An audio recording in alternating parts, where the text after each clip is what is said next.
Chapter 593. The guests were naturally Brando's acquaintances, the gray-fin Nagas. The pearl in his hand was given to him by the Naga queen, Cold Dew, through Sani. It was a magical tool for communication between Nagas. It was a pity that there was a limited production of it, otherwise he could give one to each of his important people. As soon as the black pearl glowed, Brando immediately knew that Sani had arrived. But the first to react were the sentries set up by the White Lion Guards. The youths from Tanajul naturally recognized the Nagas and led them over. The first thing Brando saw was the burly Sani, who was a head taller than the average person. Beside him was a female Naga.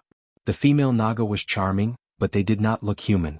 They had pointed webbed ears, smooth skin, and 3 thin cheeks above their collarbones. Like the male Nagas, they had a snake body below their navel. Brando was a little surprised that Sani did not meet up with Amandina and go to Tanajul by sea. But when he saw the female Naga, he understood. He happened to know the female Naga, the great siren Bridget, one of the main priestesses of the Cold Dew Queen. In the Naga clan, the ones who presided over sacrifices and wars were all women. Sani, for example, was a warrior, but he was only a frontline warrior. Although he later led the gray-fin Nagas by chance, that was a special case. Normally, the Nagas were still a matriarchal society. A female Naga like Bridget, who was of noble birth, would mostly appear in the army as a follower of the priests. In fact, their role was similar to that of an army supervisor. Brando immediately understood that the other party was here to form an alliance with him. This also explained why Ampere Seal's port guards were sent to the port. It seemed like the Nagas were determined to participate in this war from the very beginning. And when the other party spoke, his guess was confirmed. "My lord, we are under the orders of the Queen, in accordance with the ancient sacred covenant, to fight side by side with the human allies." Bridget spoke the crew's language very well. It was almost impossible to tell that it was a Naga, and it did not have Sani's low and hoarse voice. When she mentioned Her Majesty, she lowered her head slightly and bowed to Brando. This bow was not so much for Brando as it was to show respect to his queen. Brando's eyes flashed. As a player, he was very sensitive, and he was very familiar with the customs of the Nagas. It seemed that the Frost Dew Queen intended to treat him as an equal. Otherwise she wouldn't have stopped here. However, he didn't believe in the nonsense of a sacred covenant. If a sacred covenant was really useful, there wouldn't have been any holy war between the 4 great temples. What a powerful method. Under the high-sounding excuse, it was obviously a blatant political investment. But what did the Queen see in him? On the surface, he was just the Lord of Tanajul. Bridget fell silent after that. Clearly, she wasn't going to give him a chance to satisfy his curiosity. Sani probably wouldn't know either. With his status, he wasn't considered a big shot in the gray-fin Naga. However, Brando was never one to get to the bottom of things. It was good to have reinforcements, and he would accept them with a clear conscience. Anyway, he would just treat it as owing the Queen a favor. This was probably her goal, and with his ability he wasn't worried about not being able to pay her back. The arrival of the gray-fin Naga caused quite a commotion among the other people. After hearing that they were allies, the commotion quickly spread among the young people. Oberway couldn't help but tease Brando that he was a bandit lord, and his subordinates were all bandits and pirates. This was obviously a joke because the Wolf Knight only had admiration in his eyes. Only knowing how to raise his own private army and making friends with various tyrants was a huge difference. Erwin, most of the nobles, including Grodin, would raise their own private army.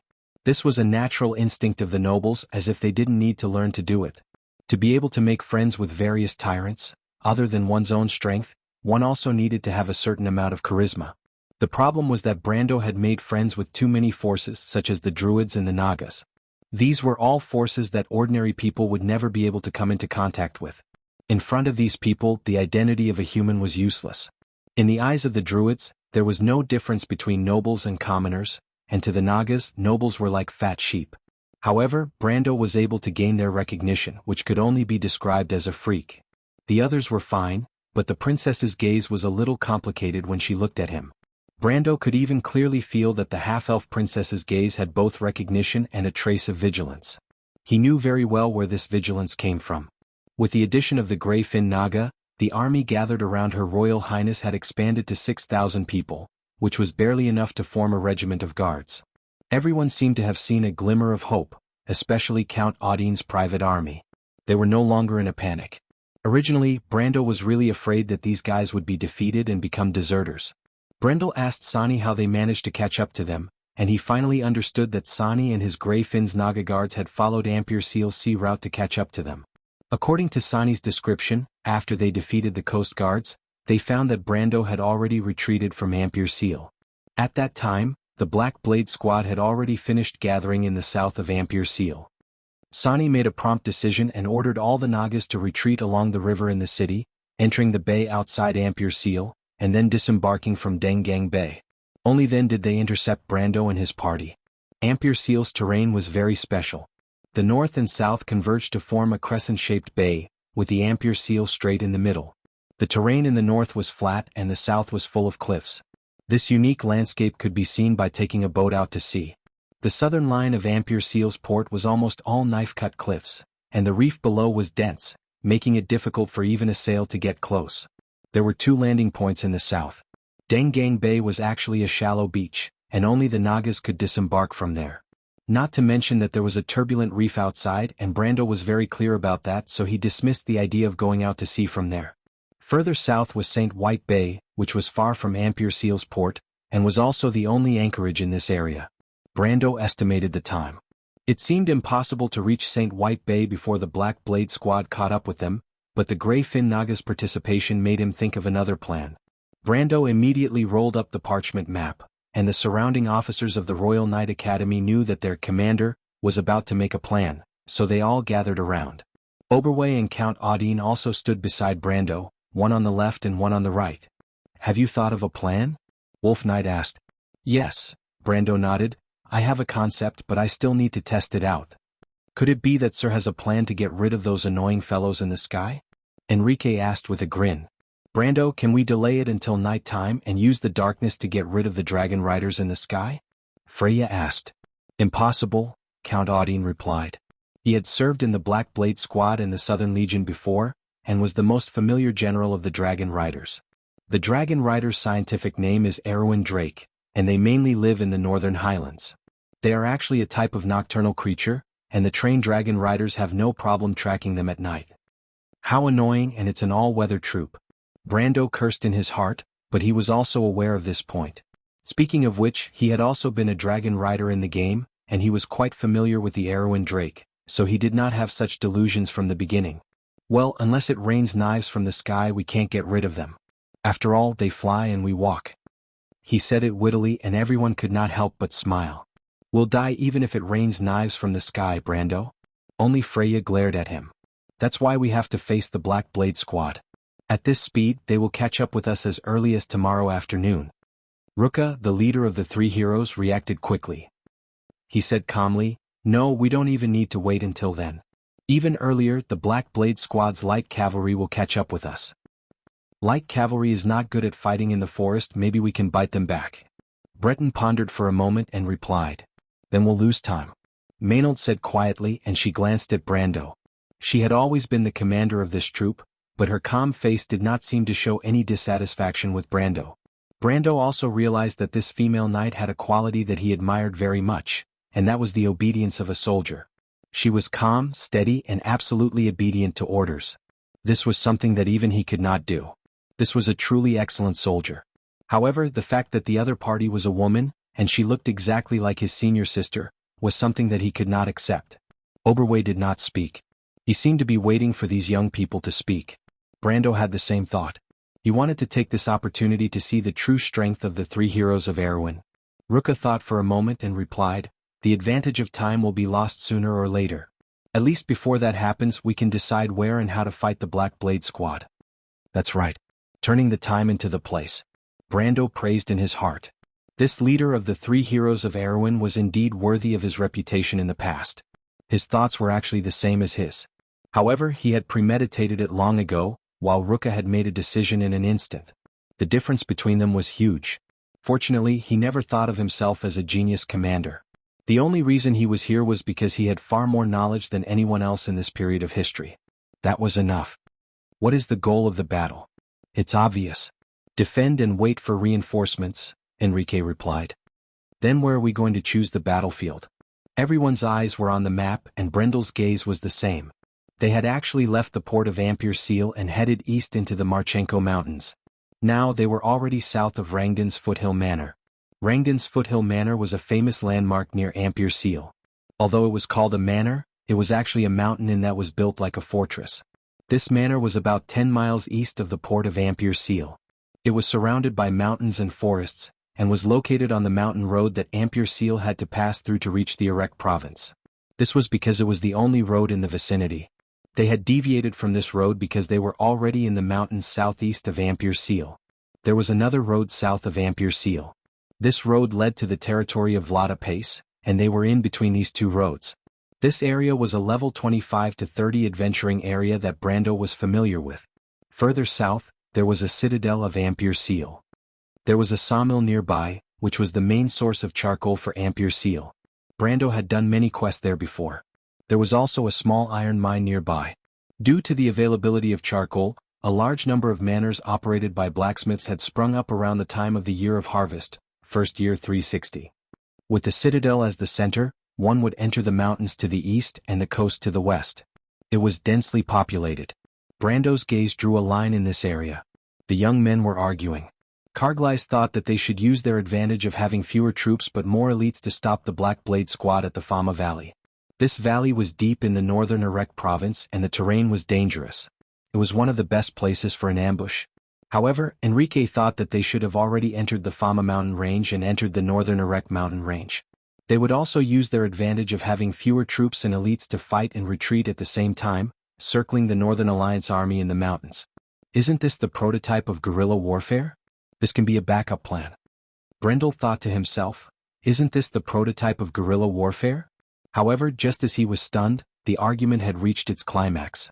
Enrique mocked Carglass for his rigid thinking and military dogmatism. Carglass did not back down and retorted that Enrique was a bandit with the mindset of a mountain king. The two sides could not reach a conclusion. Breton supported Carglass' view, while Moko thought that Enrique was better. Only Freya, Ruka and Maynard looked at Brando. Brando smiled and pointed at the map. Let's hold a grand banquet for the Black Blade squad here. Everyone looked in the direction he was pointing at. In fact, the place that Brando was pointing at was not far from here. He drew a line that led to a place called the Mar Highlands. Where is this place? Everyone could see that the place drawn on the map was clearly not the most suitable place for an ambush. The Merli Highlands was a plateau, and although it was also the intersection of three mountains, the open surface was a flat alluvial plain, which was very suitable for an army to spread out. If Brendel did not lead them out of the encirclement, everyone, including Carglass, would have suspected that he was a spy from the Northern Alliance. Mr. Brando? Believe me, this is the best choice. Brando smiled. I won't play with my life, right? But why? Freya could not help but ask. The reason was simple. Brando laughed in his heart. This place called the Mar Highlands was the nightmare of countless players. In the Mar Highlands, there was a dungeon called the Ruins of the Temple of Aphasia. Aphasia was a famous demon in Wand. It was said that his original form was a demon. Of course, the temple had nothing to do with him. It was just that it was occupied by a group of wind elementals from the Mountain of Quelled Storms. The temple was buried deep underground and had not been discovered by anyone before this era. The temple was announced in a later patch. There was also a small quest to open the door. Brando could imagine how much trouble the Black Blade squad would face if he managed to get the temple out. Back then, the players were beaten to a pulp. It was not until 5 years later that someone managed to clear the dungeon. Not to mention, in front of the Mar Highlands was a colony of red-backed boars. If they did not know the correct route, these monsters that lived in groups of over level 20 would be enough to give them a hard time. Brando wanted to laugh out loud when he thought about it. Moreover, he chose to fight on the plains not only to let the enemy lower their guard, but also for a deeper reason. However, there were some things that could not be said yet. Although the students of the Royal Knight Academy were trustworthy, the same could not be said for Count Audine's private soldiers. He waved his hand to signal the others to stop discussing. Brando's prestige had been established. Although the young people were more or less doubtful, they still chose to believe in the commander who had led them all the way. This place is actually an inverted triangle. If we defend two of the hills, it is not impossible to defend. I think the Lord may have other considerations, but isn't this place too close to the Acropolis of Ampere Seal? Ruka asked with a frown. No, it's the opposite. We have to follow this line and kill our way through. Brando pointed at the manor. Ah, what? Are you serious? Enrique almost jumped up. My lord, this doesn't seem necessary. If you want to show off your military might to scare those northerners, Well, I admit that we are already very powerful. No, it is very necessary. Brando smiled at him. Then he turned around and said to Sani, Sani, you and your men have sensed your demon whale? Sani was slightly stunned, then nodded. Then I'll have to trouble you to bring them there immediately. Make sure Miss Amandina appears before me before tonight. No problem. Brando rolled up the parchment and said to the others, you guys go prepare and come up with a battle plan. Also, don't forget we have to beat up the vanguard cavalry of the Black Blade Squad and let them know that we are here. Everyone looked at each other, but they could only stand up and salute. Noun explanation. Sad face 1. The Fama Valley is located at the intersection of the southern section of the Marchenko Mountains and the Fama Mountains. A stream passes through this valley, connecting to the Frata Forest area and finally flowing into the St. White Bay. To be continued. If you like this work, you are welcome to come to Chidian. Come to vote for me. Your support is my biggest motivation. Chapter 594. Dusk had already covered the vast mountains, and the sun was setting in the west. Above the sea of Ampere Seal, there was a sparkling golden light. However, the sky had gradually darkened, and the silhouette of the moon could be seen in the dark purple sky in the east. Just as the sergeants had predicted, a group of light infantry appeared behind them in the evening. Brando received news that the scouts of the Royal Knight Academy were the first to encounter the enemy. It was also a group of light cavalry scouts. According to the report of the girl named Bess, after a short fight, the enemy left behind 11 corpses and 2 captives. In the end, the enemy deliberately let about a quarter of the people go back to report. After interrogating the captives, the enemy should be an independent light infantry brigade that belonged to the Finn column of the Black Blade Squad. The structure of the Black Blade Squad was different from the White Lion Legion that followed the previous King Eric's era. The structure of the Black Blade Squad was similar to the Roman Legion, but the scale was much larger. Under the Black Blade Squad were the columns, which had a total of 4,500 people. Under the columns there were also brigades and centurions. Generally speaking, the Black Blade Squad had 20 columns, and the name of each column was decided by the name of the commander. The Finn column's commander was naturally from the Finn family. Brando had previously boasted to the princess that he knew the military forces of Erewhon like the back of his hand. Naturally he was not bragging. Although the Black Blade Squad was the imperial army, the royal family only had 1 or 2 noble commanders. When it came to the composition of the Black Blade Squad, even Princess Griffin was clueless about it. But Brendel's understanding of the situation was very different. He knew that Finn's division was stationed in today's Nail, which was actually south of the Corvado province and west of the Cipher province. Most of the soldiers were from the poor mountain people, and one of them was the famous Finn's 1st Highland Infantry Brigade. Brando suspected that the independent light infantry brigade behind him was the 1st Highland Infantry Brigade.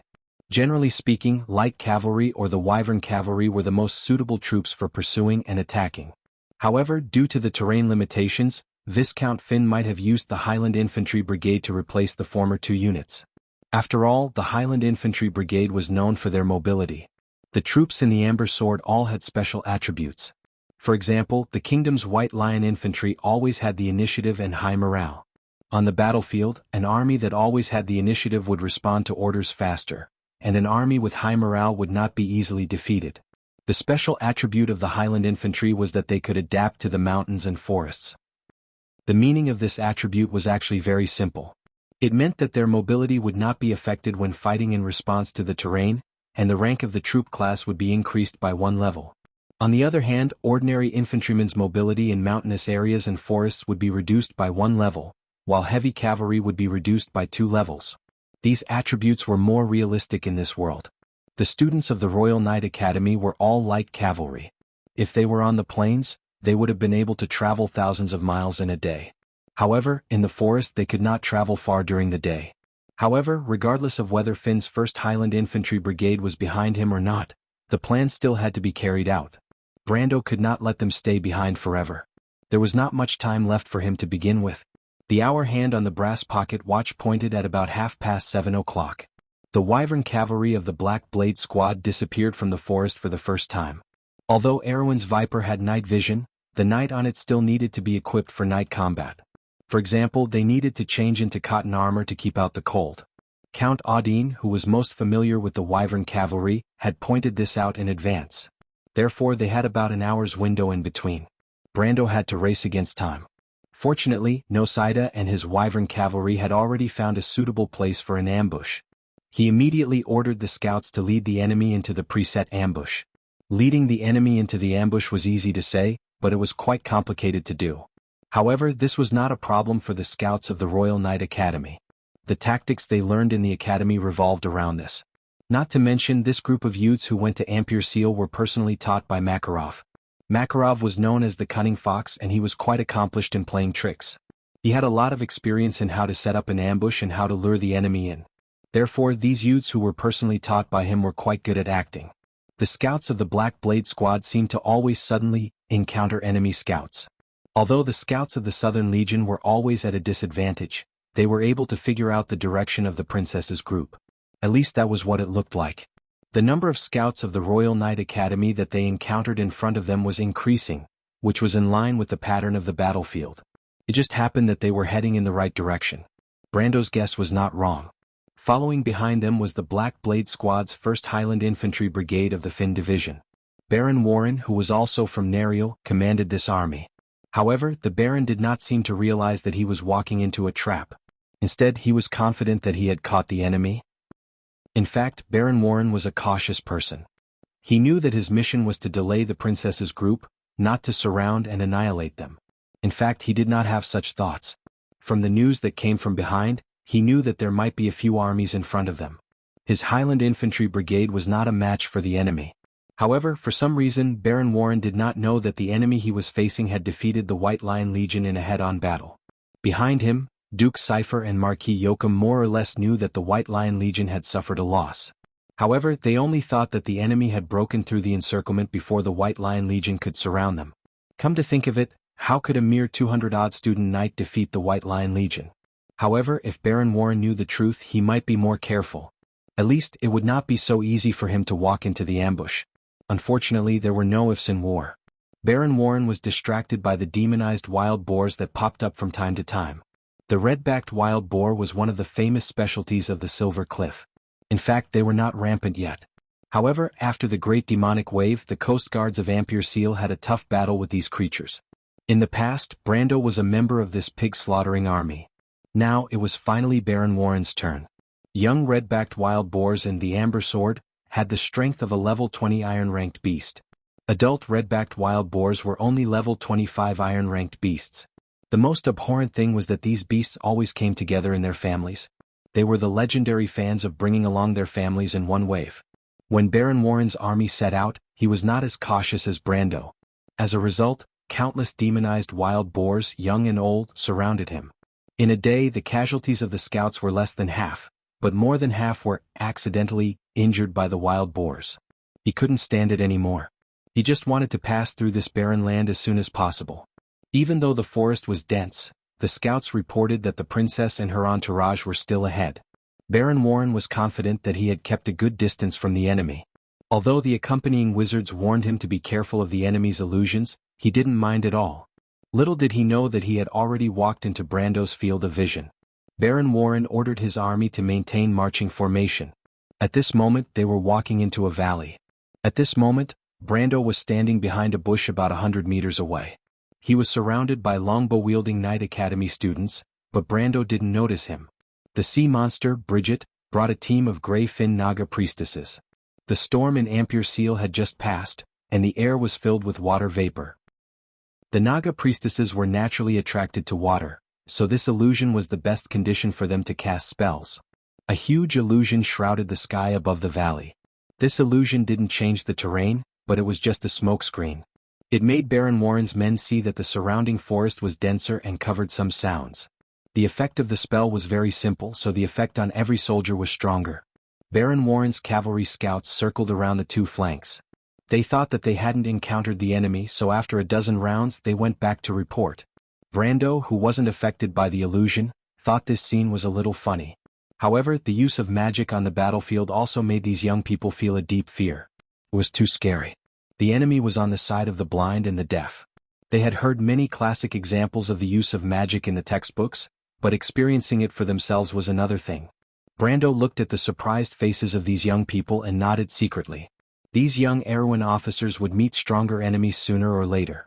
In the land of Wond, these nobles' private soldiers and the backward royal army were not the only opponents. Whether it was Madara or Cruz, they had already started military reforms, and they had to keep up. However, even if it was the nobles' private soldiers or the backward royal army, Baron Warren still had a few wizards accompanying him. Among them, the most senior one was a mid-level silver-level advanced wizard. In the Amber Sword, a mid-level silver-level advanced wizard was about level 29 to 32, and he had mastered level 4 spells. Although he was not yet a wizard mentor, he had entered the ranks of advanced wizards. Unfortunately, their opponent was the Shire, a real gold-level wizard mentor.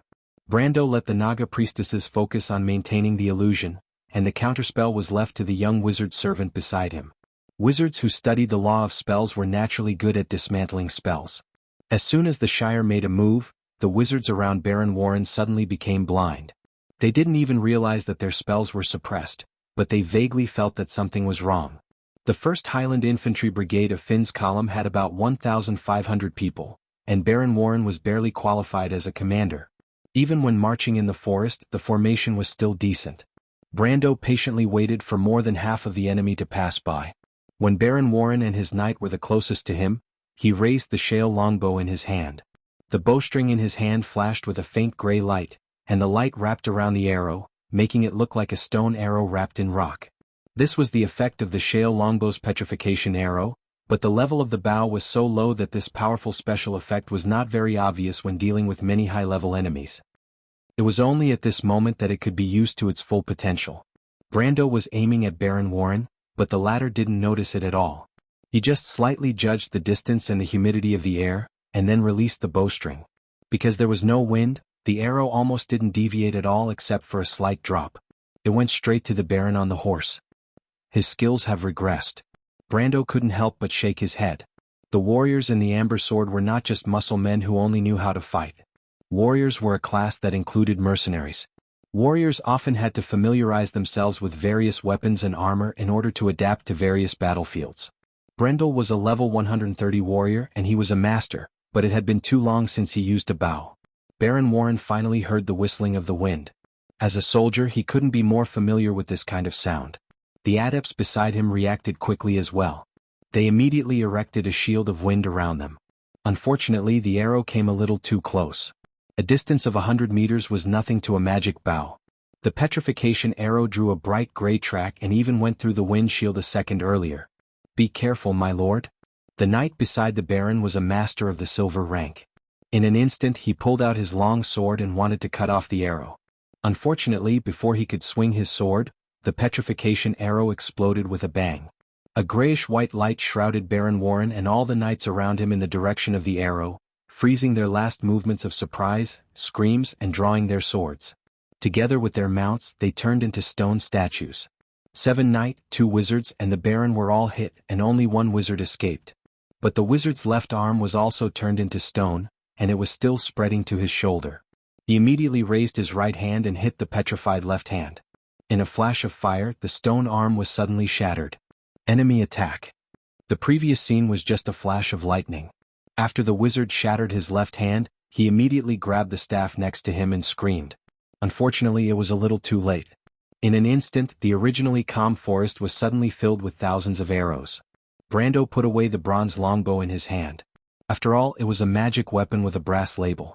Although it was not enough to deal with elemental awakened monsters or even gold-rank masters, it was a surefire way to kill small fries. A magic bow?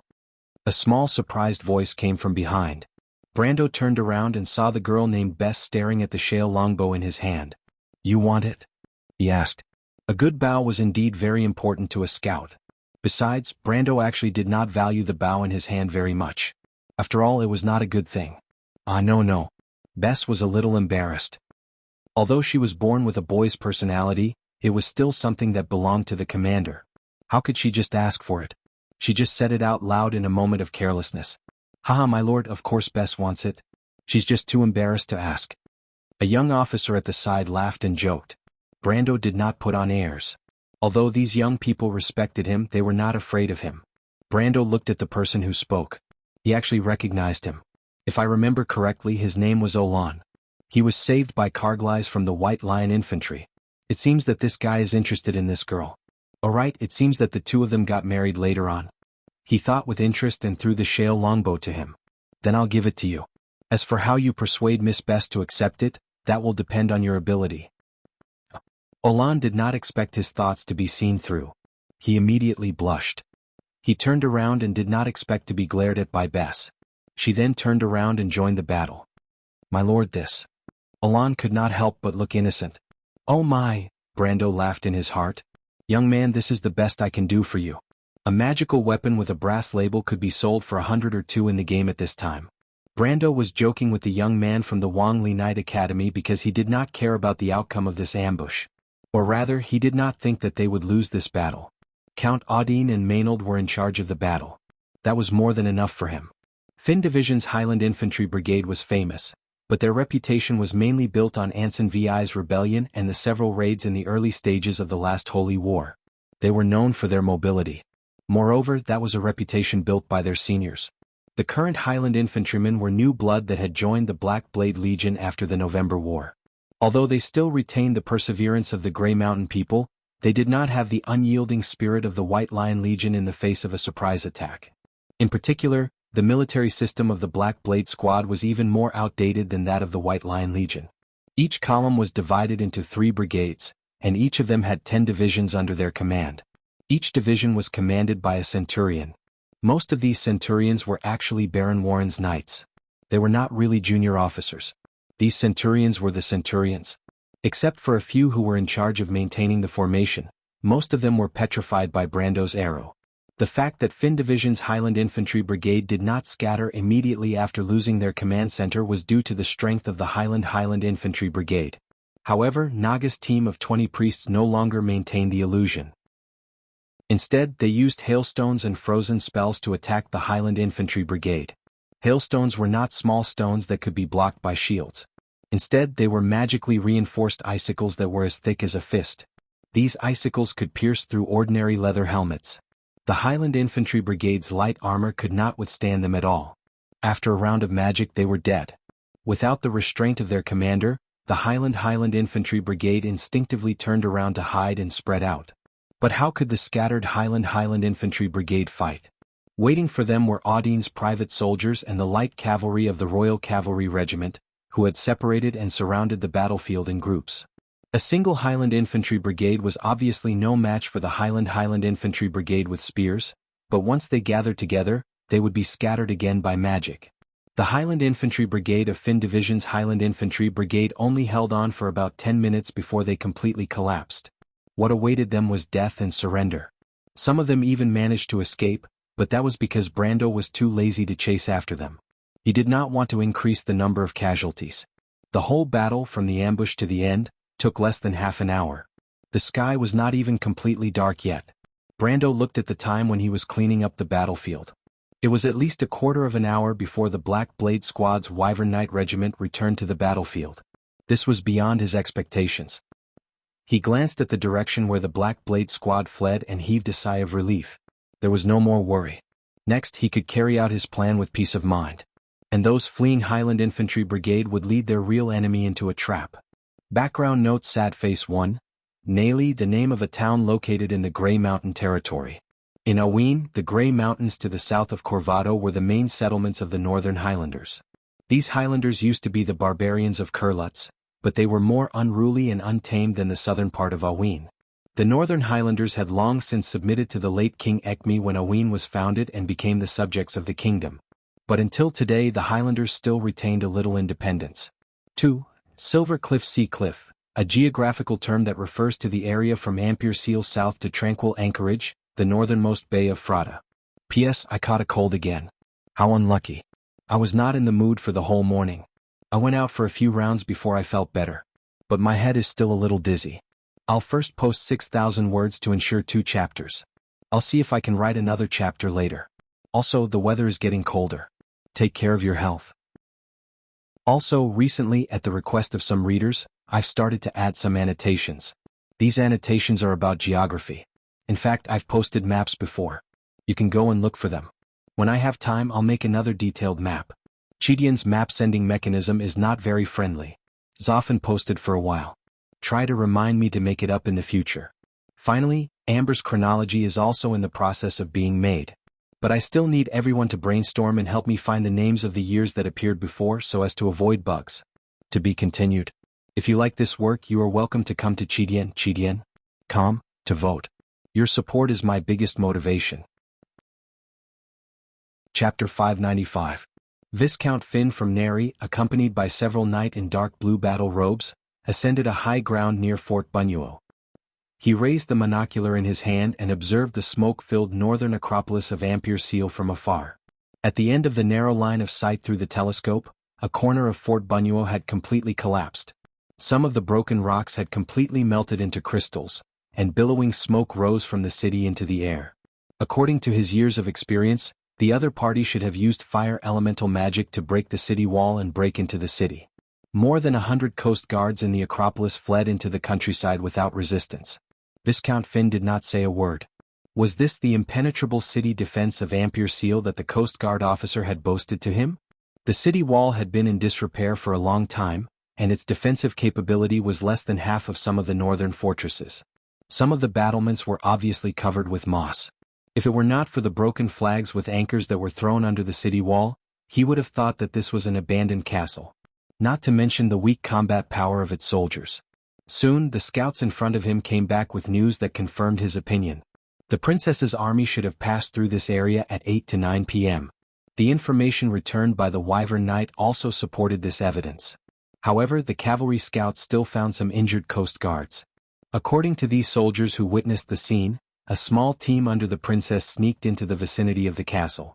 2 women, or to be exact 2 powerful sorceresses, used fireball to break the city wall.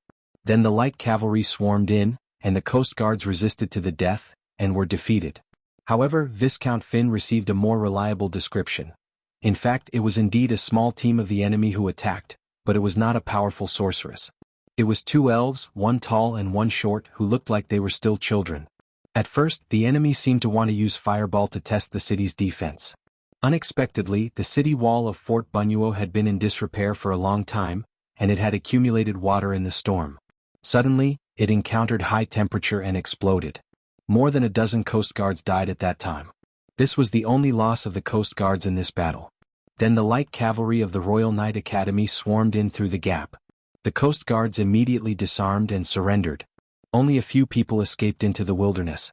The kingdom is full of trash, Viscount Finn replied angrily. However, he was too embarrassed to raise his voice because the Black Blade Squad's performance was not any better. In fact, this was the reason why he was so furious. In the afternoon, Baron Warren, who had promised that he would restrain the princess's army, led a whole group of Highland infantry to deliver a feast to the enemy. Not only did they lose their lives, but the most important thing was that less than 300 of them came back alive. He did not know how to explain this to Count Vitokin. Viscount Finn was filled with resentment. Those Highlanders who used to flaunt their prowess and gang up, were all beaten up as if they had seen a ghost. They could not even speak clearly. More importantly, Baron Warren's misjudgment had indirectly affected his judgment. The mountain folks' nonsense made him miss a good opportunity.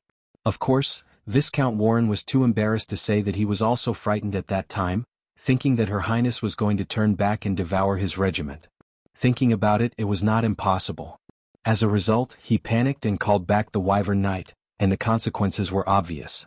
At this moment, looking down from the high ground, it was clear at a glance that the princess's army had cunningly turned around and attacked Fort Bunuo, sweeping away all the food stored inside. What made him even more embarrassed was that the other party had also set a torch and set the nearby noble manors on fire. Those nobles were now angrily looking for trouble with his immediate superior, Count Vitokin. The local nobles in Erewhon were deeply rooted, and even a big shot like Vitokin dared not offend them easily. However, he had caused trouble for this lord, and presumably, this lord would not be so magnanimous as to let bygones be bygones. Fortunately, he was not left empty-handed. He put down his copper binoculars and held a sheepskin report in his other hand. This report was first sent by the Wyvern Knight, and it was the testimony of the fort defense officer. The other party confirmed that the princess did have a group of mercenaries of Lopez. This was consistent with the information sent from the rear. Viscount Finn put away the information and carefully observed the messy Bunuo area, then wiped his sleeves and walked down the high ground. Accompanied by several knights, he got on his horse and galloped towards a pine forest not far away. Count Vitokin was waiting for him. Vidokin was standing in an open space in the forest at the moment. In front of him were Joachim, Duke Cipher, the old knight Captain Leiter, Marquis Balta, and several other high-ranking members of the Northern Legion. If they were all wiped out here, it was estimated that the collapse of the Northern Coalition army near Amberlight would be imminent. Unfortunately, a total of 10 knights of the Holy Cathedral wearing golden-red flame-patterned robes and holding flaming greatswords surrounded the woodland would not let this possibility become a reality.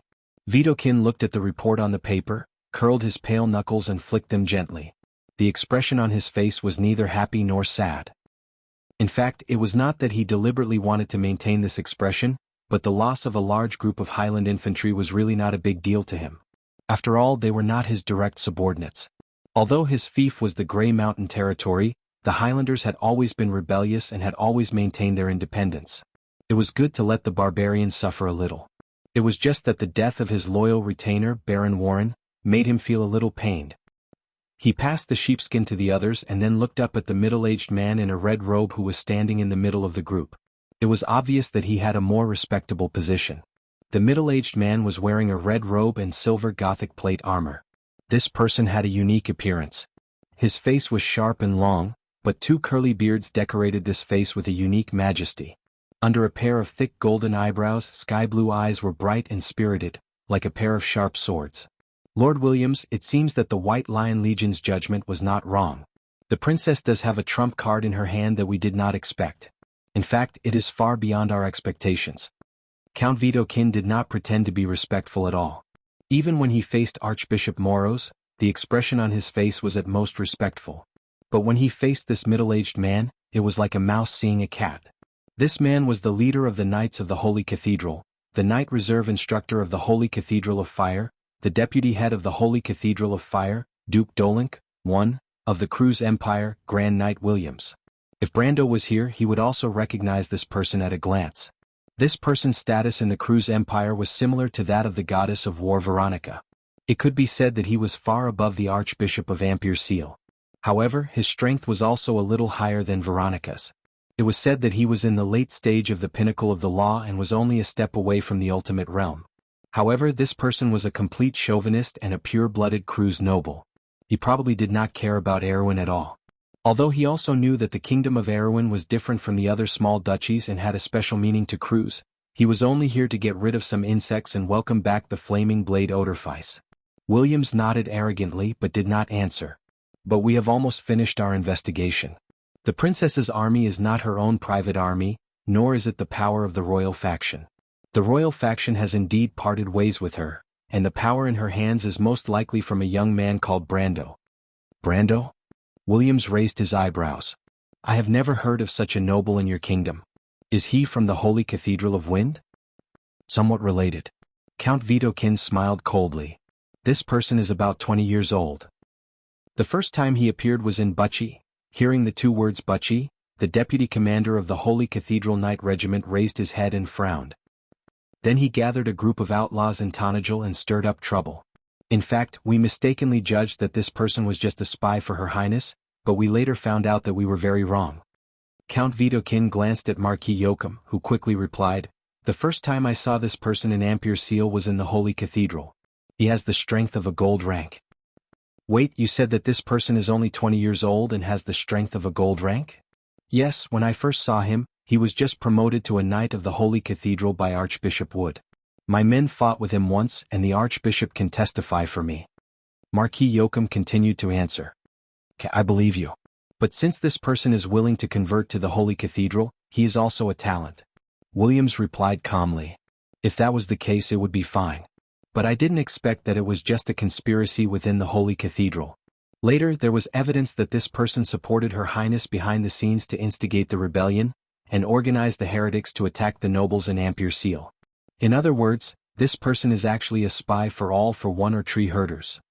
I'm afraid it's not just that, my lord.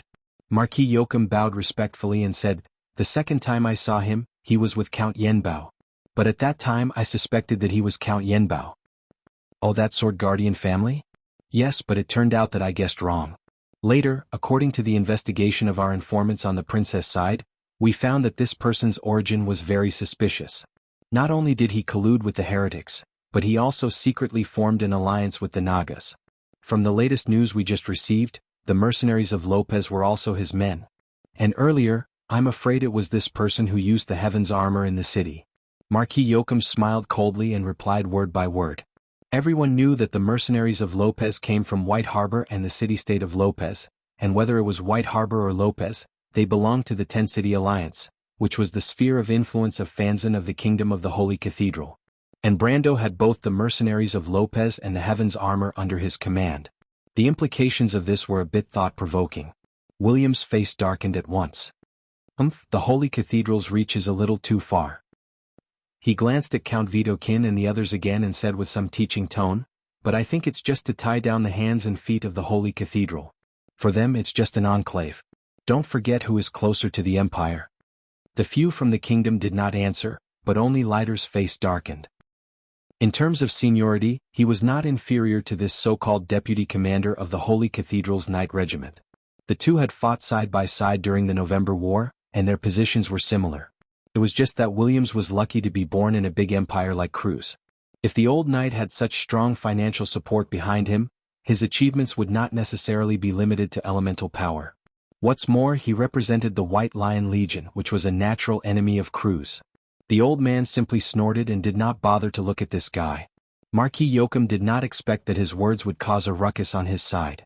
He hurriedly changed the topic and said, "In fact, it's not just that. Sir, there is more important news that has been missed." "It's enough." Williams looked at the man with some disgust. "I know what you want to say, but the crime of colluding with the Holy Cathedral is enough to destroy him. I know you want to ask the Holy Cathedral to take action, but if you want me to do it, I have a condition. That is, your princess must be escorted back to the Empire." He did not mention the matter of the cultists. The deputy commander of the Holy Cathedral's Knight Regiment was not a fool. He had long seen that there was something fishy about it. However, nobles more or less had some dark relationships. As long as they did not completely stand on the opposite side of the order, then they could tolerate it. Anyway, he knew that these guys were just using each other. Marquis Yoakum was slightly startled. He did not expect the other party to raise this suggestion. To be honest, Princess Griffin was a member of the royal family after all. At most, they would dare to poison her and assassinate her. But to be escorted back to the Empire, the nobles of Erewhon would have nowhere to put their faces. But the deputy commander of the Holy Cathedral's Knight Regiment was obviously not reasonable. He just replied lightly, "Since the Holy Cathedral is involved, then the Holy Cathedral must have a sinner with enough weight to give an explanation. But that person has enough weight." Duke Cypher, who had been silent all this time, suddenly replied. Williams snorted in dissatisfaction. The Highland Knight's previous speech has already exposed the other party's identity. If I'm not wrong, the one following the young man should be the Shire of the Peloche family. So, the identity of the young man who has been hiding in the dark is obvious at a glance. Who has such influence in the kingdom? It would be his descendant, Cardeloso Darius. As soon as the name was said, Williams's face immediately changed. He turned his head and coldly stared at Duke Cypher. It was as if the other party was not a duke of a country, but his subordinate. At that moment, Duke Cypher had the illusion of being coldly stared at by Brando. It was as if his whole body had fallen into an ice cave. "You better not joke around. Even if you don't know the seriousness of this matter, you should know the bottom line of the Holy Cathedral." "No, my lord, what we said is true." Marquis Yoakum also felt the sudden cold murderous intent and could not help but stutter as he replied. "No, this is just your guess." The old knight Leiter suddenly frowned and interrupted them. As Duke Dalink said, "You should know the seriousness of this matter. Before you are 100% sure, you must not speak nonsense." "Old Captain Leiter, you know best. Benninger said before that the person holding the Lionheart sword is the descendant of the Earth Knight. That girl is Freya Everton. Everyone knows best who took the descendant of the Earth Knight away. Since she has appeared, why can't he appear? All the clues point to the truth." Marquis Yoakum shouted at the top of his lungs, "Mr. Leiter, I know your feelings. You should know what choice is best for the kingdom." The old knight was slightly startled, and then he could only sigh and shake his head. William's expression changed. He stared at these people and finally nodded. "Very well, it better be true. I can't make the decision on this matter, but I will inform the Holy Cathedral immediately." After saying that, he closed his eyes slightly. A moment later, he opened them again, and those sky-blue eyes were full of murderous intent.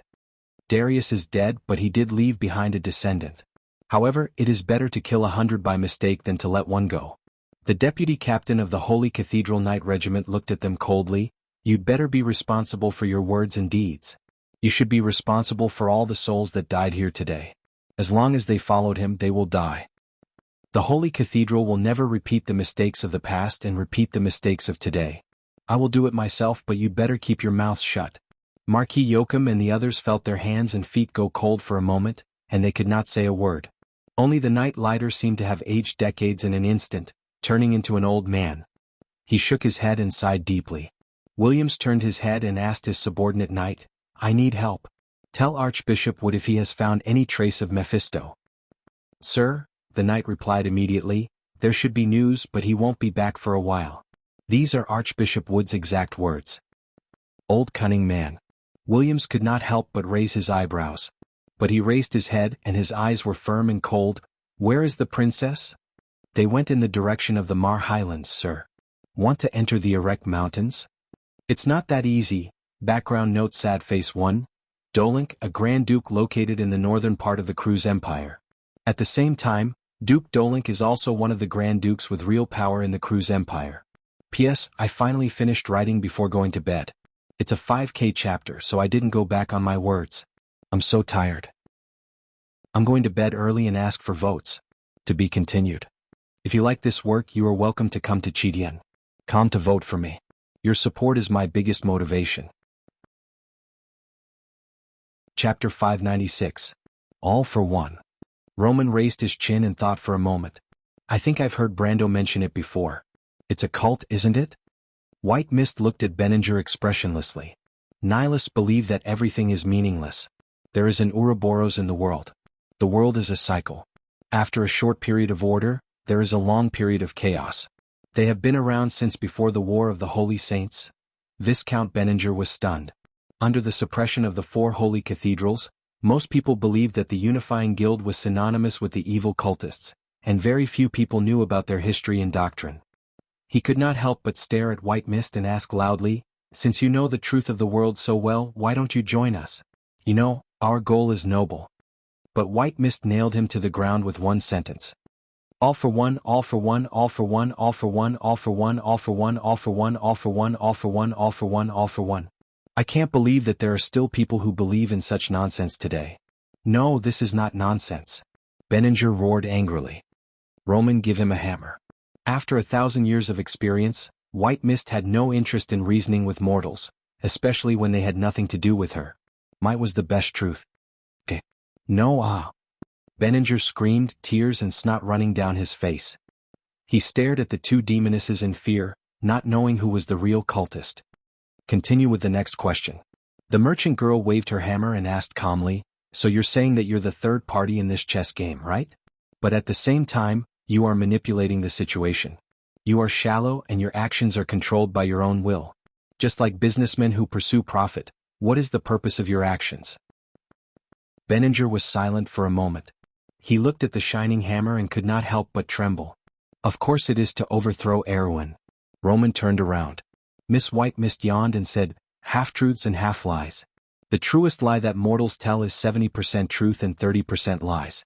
However, they don't know that all lies are to cover up the truth. All lies run counter to the truth. So 30% of the lies are just to mislead. Think about it, under the purpose of subverting Erewhon, all for one's actions must have its core interests, right? The merchant lady nodded in agreement. Benninger stared at the Roman as if he had seen a ghost. Are you playing dumb? Before he could finish his sentence, he was hit hard in the head. As the Viscount screamed, the Roman corrected him seriously. The Roman is the future of the world's first class of merchants. This is called, great wisdom appears to be stupidity. Idiot. White Mist looked at the pitiful creature with a pair of dead fish eyes. She shook her head and thought to herself, actually, you guessed right this time. This guy is an idiot. He just has a pair of eyes that can see through people's hearts. The existence of witches was to toy with people's hearts. Just like what she had said before, no one could resist their desires. The Roman clapped his hands and looked at Benninger. What do you want? Tell me. Benninger's face was filled with grief and indignation. He tried his best to control his mouth, but he could not escape from his heart. After a difficult struggle, he slowly opened his mouth. Georgandy Ridge. As promised, Sani brought Amandina down from the ship before nightfall and rushed to the princess's army. However, Amandina's arrival brought a piece of news that gave Brando a headache. The little Roman had gone missing again. Brando felt a headache coming on. Recently, the merchant lady had been behaving well. Even he thought that she had turned over a new leaf and put away her headache-inducing whims. Who would have thought that in the blink of an eye she would return to her old ways? If Brando had any thoughts at this moment, it would be to catch the little girl who was wandering around for no reason and give her a good spanking. Unfortunately, he could only think about it. Moreover, Amandina brought back another piece of information, and that was the last words that the Roman said before she left. Brando knew very well that although the Roman always had some random ideas in her head, her premonitions were always accurate. Whether it was in Bucci or the Eversong forest, the merchant lady had shown amazing insight in her previous adventures. Not to mention that she now had another identity, the successor of the Witch Queen. In fact, after the Roman used witchcraft in Dilfrey's manor that night, Brando found out the answer by asking around. The big sister she spoke of was probably the legendary Witch Queen Bingle. At least he could tell from the inheritance that was obtained before and after the underground time node. Besides, the merchant lady could not hide any secrets from him. Brando quickly calmed down. He did not know if the Roman was still in Ampere Seal at this time, but he could only hope that the Witch Queen would protect her successor better. And according to Amandina's description, the Roman should have a contracted spirit by her side. In the Amber Sword, a contract spirit was similar to a witch's familiar, but far more advanced than a familiar. A contracted spirit was actually in existence between a natural spirit and a low-level god. Most of them had existed in this world for thousands of years, and had rich knowledge and experience. The contracted spirit left behind by the Witch Queen would obviously be more outstanding. Although the merchant lady usually looked a little naive, Brando knew that she was actually very smart. There had never been a dull person who could achieve success in the business world. With a contracted spirit, she should be able to deal with most unexpected situations. Brando could only comfort himself. There was a moment of speechless silence between the two of them. "My lord, I'm sorry Amandina could not help but bite her lower lip. She saw Brando's worried look, and it was impossible to say that there was not a trace of jealousy in her heart. Except for Freya, probably no one knew better than her the position of the Roman in Brando's heart. That Miss Merchant had a free and easy demeanor that transcended everything. It was as if she did not belong to this world, and Brando was the only link that connected her to this world. She liked Brando, anyone could see it, but only Amandina understood that this kind of love broke free from all restraints. Although the merchant lady never said it. Amandina saw such a simple truth more than once in those black and white eyes, because to her, Brando was more important. Even more important than justice, kindness, ethics, because she knew that the Roman never valued these external things. Amandina lowered her eyelids. She asked herself more than once in her heart. Perhaps she could give up her life for Brando, but some deep-rooted things could not be changed. If one day Brando chose to become the enemy of the world, could she stand up for him and kill all those who opposed him? If he became a tyrant and went back on his words today, could she still follow behind him without hesitation? Although this was only a hypothesis, Amandina understood that she could not do it. She might choose to walk to the end of her life in pain, but she had a premonition. The Roman could do it. Because there were two people in this world who were so similar. Amandina looked at her lord. She saw Brando finally shake his head and opened his mouth to comfort her. "It's okay, let her suffer a little." This sentence pulled Amandina back to reality from her fantasy. She sighed heavily, and quickly returned to her original position as Brando's #1 aide. Did the Roman lady say those words? A trap. Brando smiled. "I've already encountered it. The Holy Cathedral set a big trap for us, but in the end it was all for naught." Amandina sighed in relief. She was still wearing the long dress when she boarded the ship. Now that she had crossed the sea, she did not have time to rest before directly finding her lord. At the moment her whole body was wet from head to toe. Although the dress was thick and did not expose her body, she could not help but feel a little embarrassed. Brando glanced at her. The wet strands of her hair were still stuck to the forehead of a noble's daughter. This was very uncomfortable for a girl who loved to look beautiful, and Amandina was born a noble. He was a little moved in his heart and could not help but ask, "Do you want to change your clothes first?" Amandina's face was slightly red, and she shook her head and answered in a proper manner, "My lord, you called me here in such a hurry, there must be something important." "I'm fine, I might as well listen to it first." "Indeed. Brando nodded, and he glanced in the direction of the forest. The sky was completely dark at the moment, and below the hills behind him, Fort Bunuo was burning. According to the inference of the officers, the Black Blade Squad had probably just passed through that area. But there was not much time left for them. He made a gesture, and several young men came over at once, carrying a dark object. That thing was obviously a part of a larger metal device. Amandina could not help but frown when she saw it. It was obvious that when this thing was taken down, it was not treated with the courtesy it deserved. She was almost certain that these young men simply smashed it down. That was part of the magic furnace. To be precise, it was the core part, the core of the magic furnace, the magic conducting device. This was Amandina's specialty, and she could tell at a glance that this thing was quite old.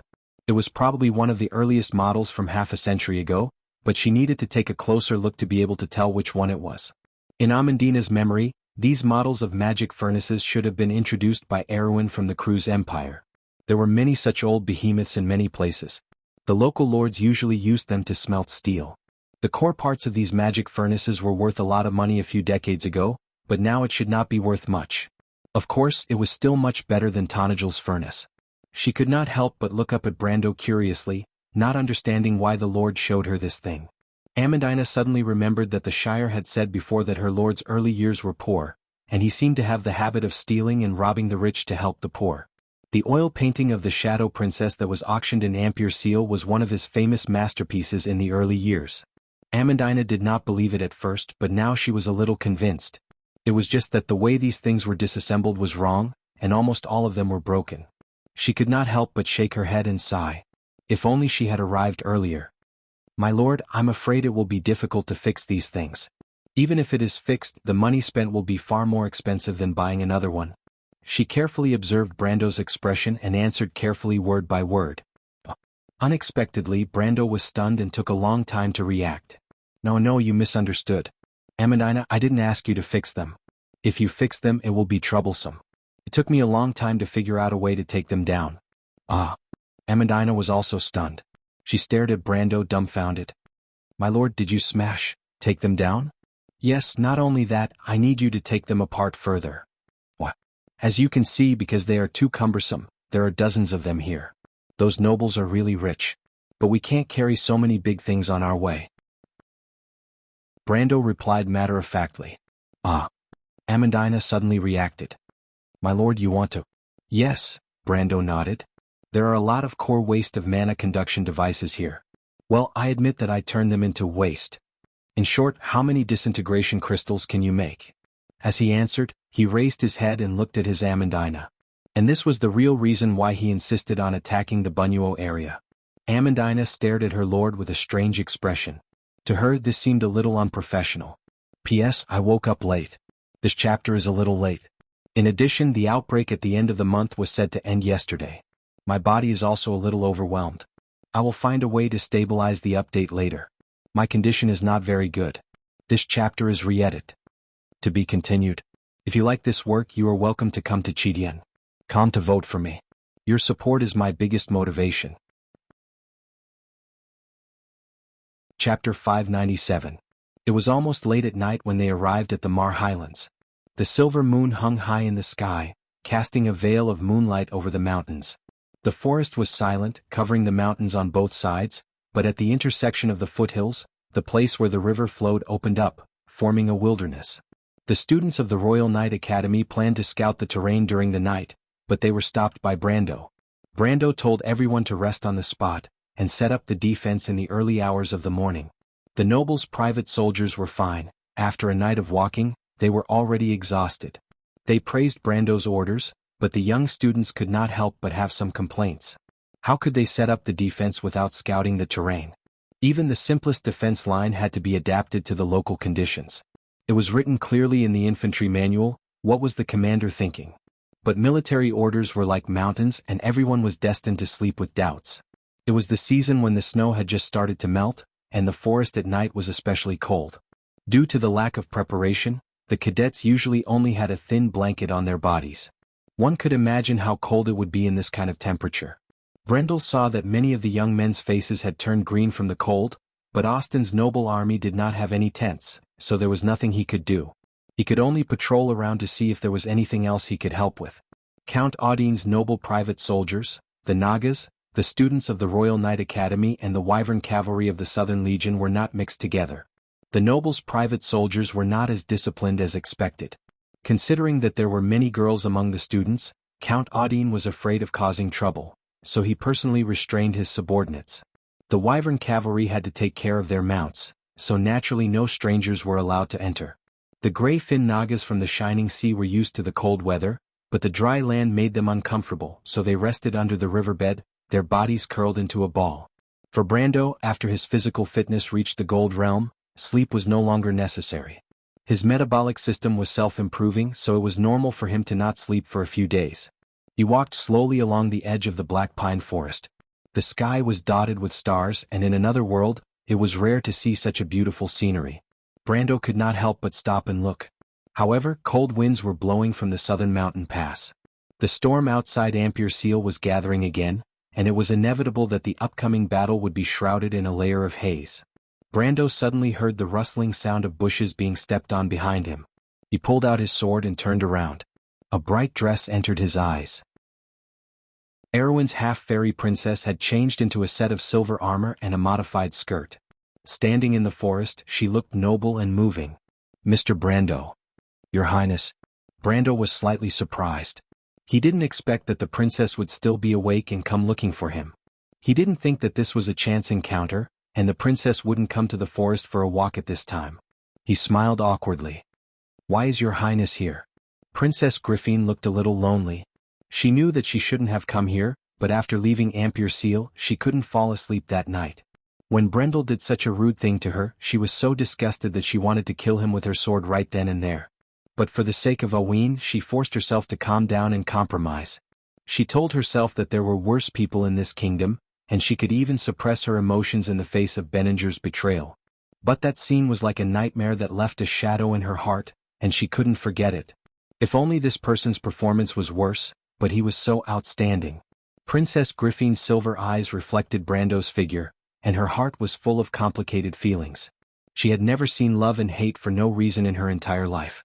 Everything that happened that night made her believe that there was no such thing as an unconditional helping hand in this world. But so what if he pretended that he didn't want anything? He had already exposed his true colors, hadn't he? And Brando's identity as the descendant of Darius made her feel deeply worried. If the other party wanted something bigger, what should she do? But this was also her last chance. She hoped to get an answer in person, even if she had to give up more. As long as she could save Erwin and save Haruz, she would persevere. Brando felt Princess Griffin staring at him and couldn't help but blush a little.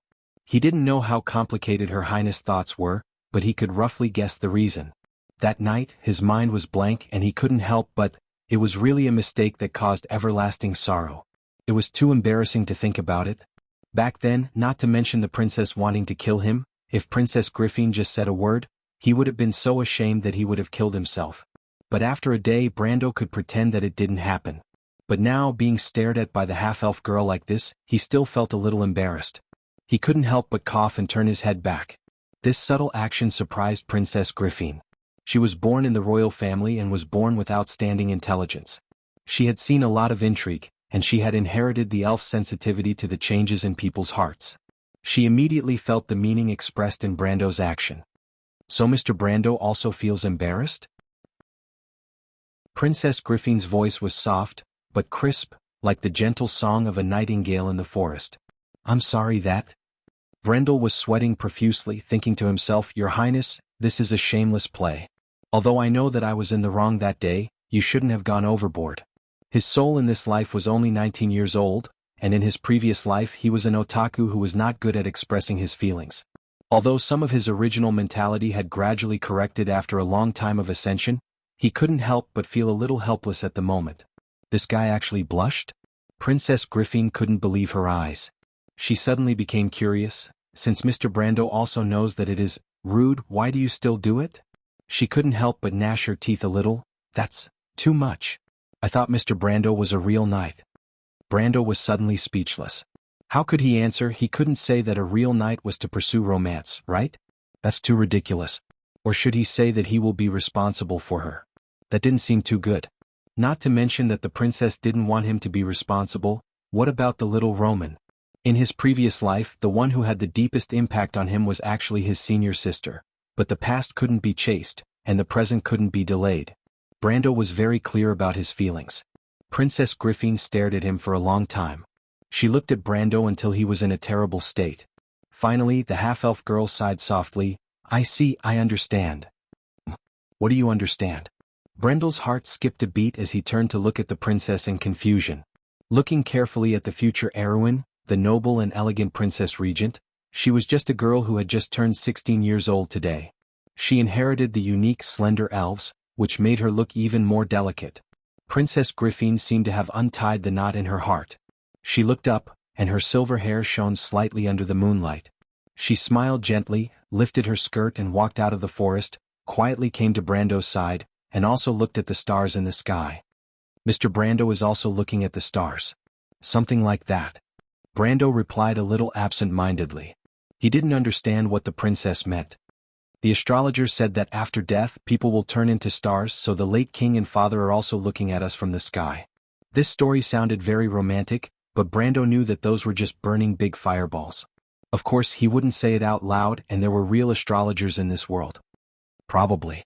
Mr. Brando, you don't believe in fate. No, I believe in it. Huh? The princess was slightly startled and couldn't help but look back.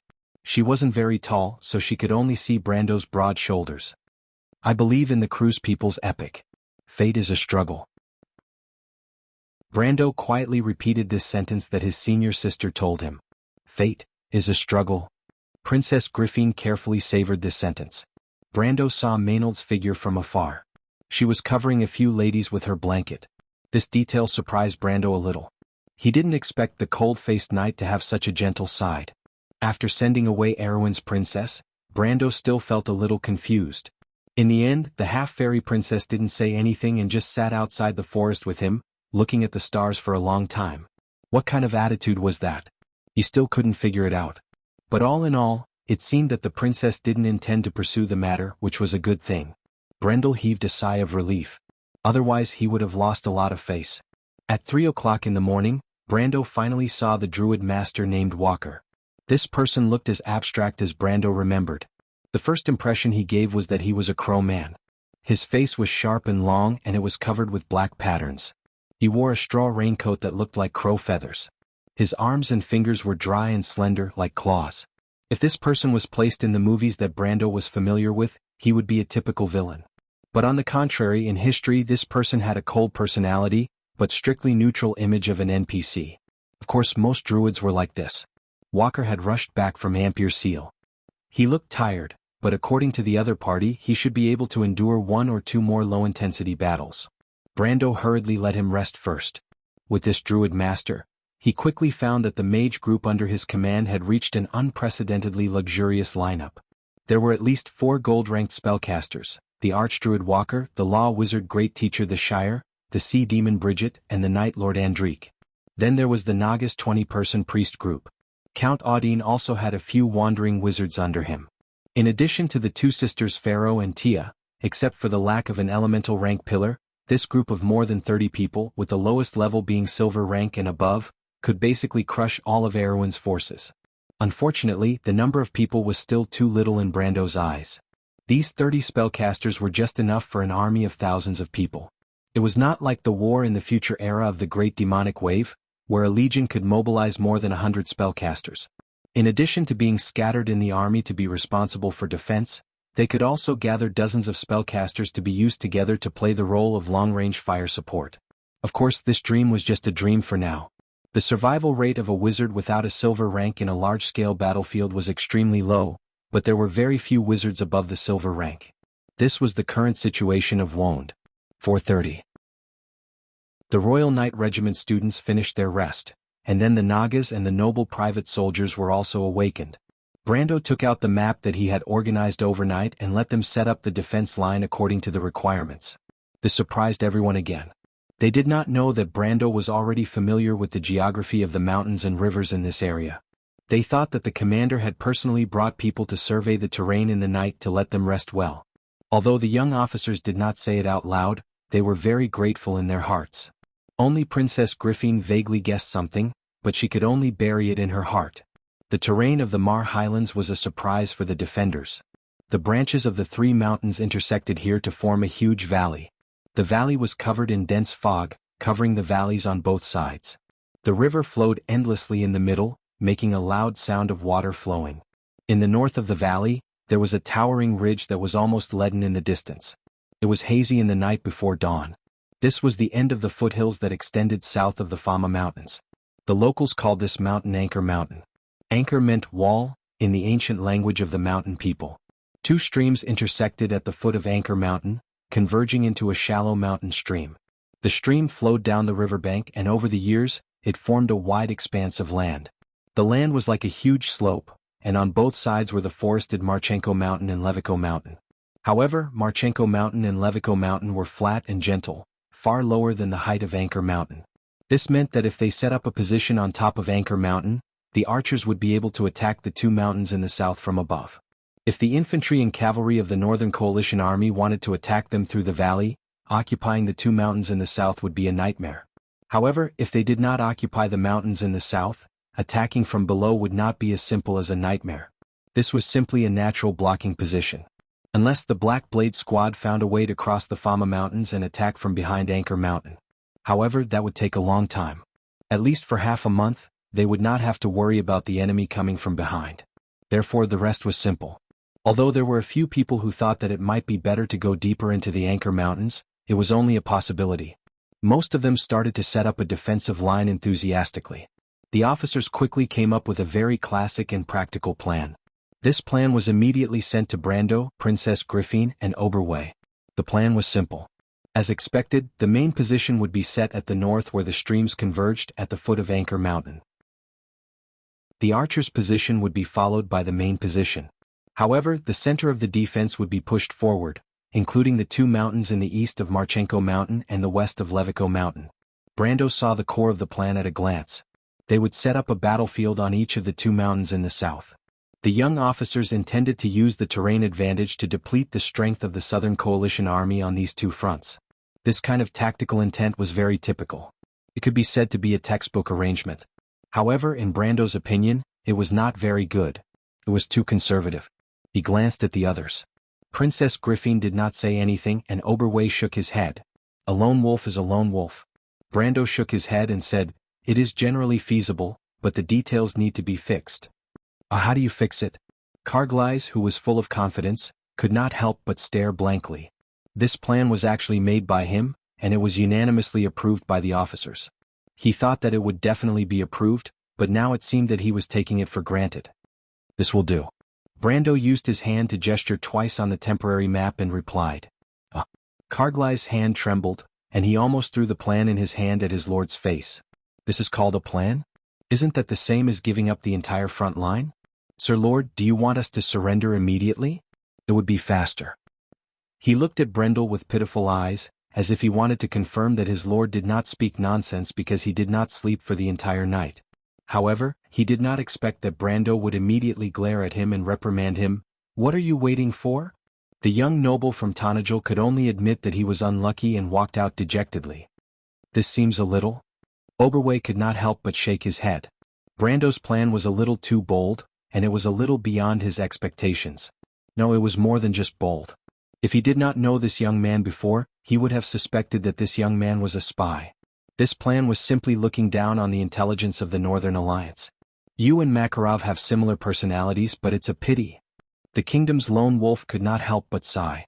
In the past, the kingdom had only one lion, one wolf, and one fox.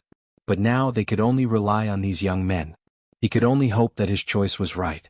Only Brando smiled at this, full of confidence. The sky was starting to brighten, and the army was starting to gather in the forest. Nosida and his dragon riders took to the skies one by one in the morning breeze, and Brando controlled the wind spirit spiders to chase away the scouts in the sky. This was the cleanup work before the battle. At this point, both sides could no longer hide their intentions. The commanders of the Northern Alliance quickly understood that Brando was preparing to fight to the death with them. You know that you can't escape? Williams reached out and caught the parchment that the dragon riders threw down. He looked at it indifferently and revealed a disdainful smile. He raised his head. The Mar Highlands were right in front of him. It was 8:12 Brando closed the pocket watch with a brass cover and looked at the other side of the valley. His vision was extremely far, and his powerful perception allowed him to see things a few miles away without relying on external objects. On the other side of the valley, the First Northern Alliance army appeared, but he could not see clearly which column it was. It should be Viscount Finn. There are quite a few of them, at least a few thousand. Count Audine put down his binoculars and muttered to himself, "They stopped. They should be waiting for reinforcements." Brando nodded. Count Audine was indeed an old noble who had served in the Black Blade Squad in the Southern Army. His judgment was very accurate. He guessed that it should be Finn's column as well. Enrique, on the other hand, did not think much of it. The young man shrugged and said, "It doesn't matter how many people there are. It's already amazing that they can launch a frontal attack with 1,500 people. The Northerners are really dawdling." Freya stood beside Brando in her military attire. Her hand was on her long sword as she frowned and said, "But they can first attack the two mountains to the south of Marchenko Mountain and Levico Mountain, can't they? Then we'll have a good show to watch." Brando laughed. "P.S. And so the main course begins. To be continued. If you like this work, you are welcome to come to Chidien. Come to vote for me. Your support is my biggest motivation." Chapter 598. The sunlight was like a bright sword, piercing through the mist. On the highlands, flowers covered the ground, and rivers flowed as brilliantly as silver. But between the forests, rows of spears pierced through the mist. The Highland infantrymen in armor advanced side by side. Swallowtail flags and spear flags came into view one by one, each painted with the emblem of a leading knight, from a lion to a pelican, from a thorn to a garland. Finn's column, Constantine's column, Beale's column, and the Northern Coalition army were gathering. Spears pierced through the forest, and the snow-white tips rose and fell slightly with the breathing of the infantrymen, weaving a shining ribbon a few miles away. Looking into the distance from Mount Anchor, the south seemed to have become a dark ocean. Flags floated on the ocean, and from time to time, the reflection of weapons flashed across. Brando pursed his lips. This was the real battle. Only at this moment did he have the illusion of returning to the past. Everyone clenched the long swords in their hands, unaware that their hands had turned white. The private soldiers of the nobles even forgot to breathe, staring at the endless army with their mouths wide open. And behind the army, there was a steady stream of tales that were converging.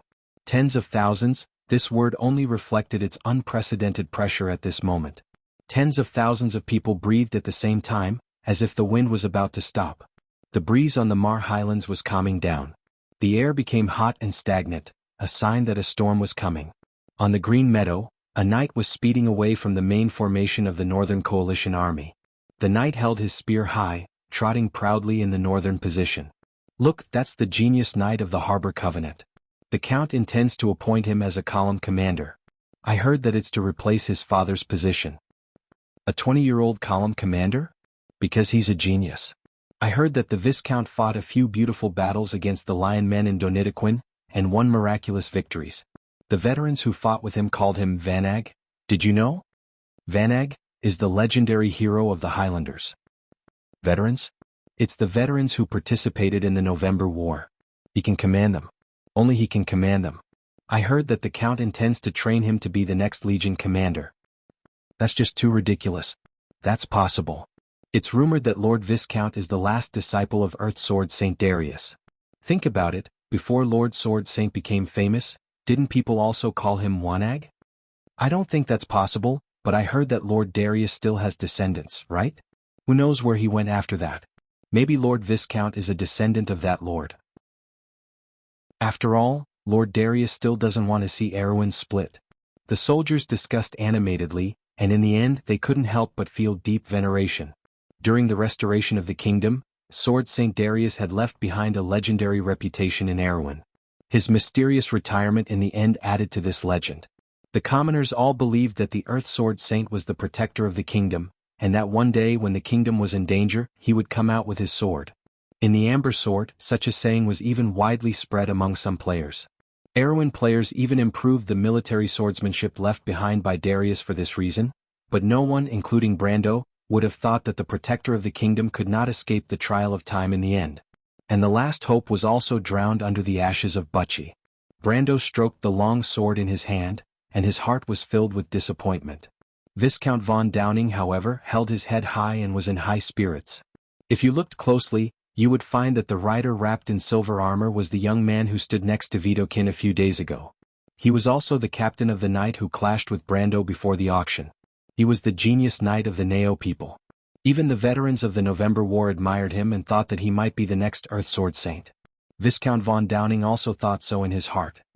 He raised his spear and rode the heavy drake around the Northern Alliance Army's main camp. His cloak was like a golden flame behind him.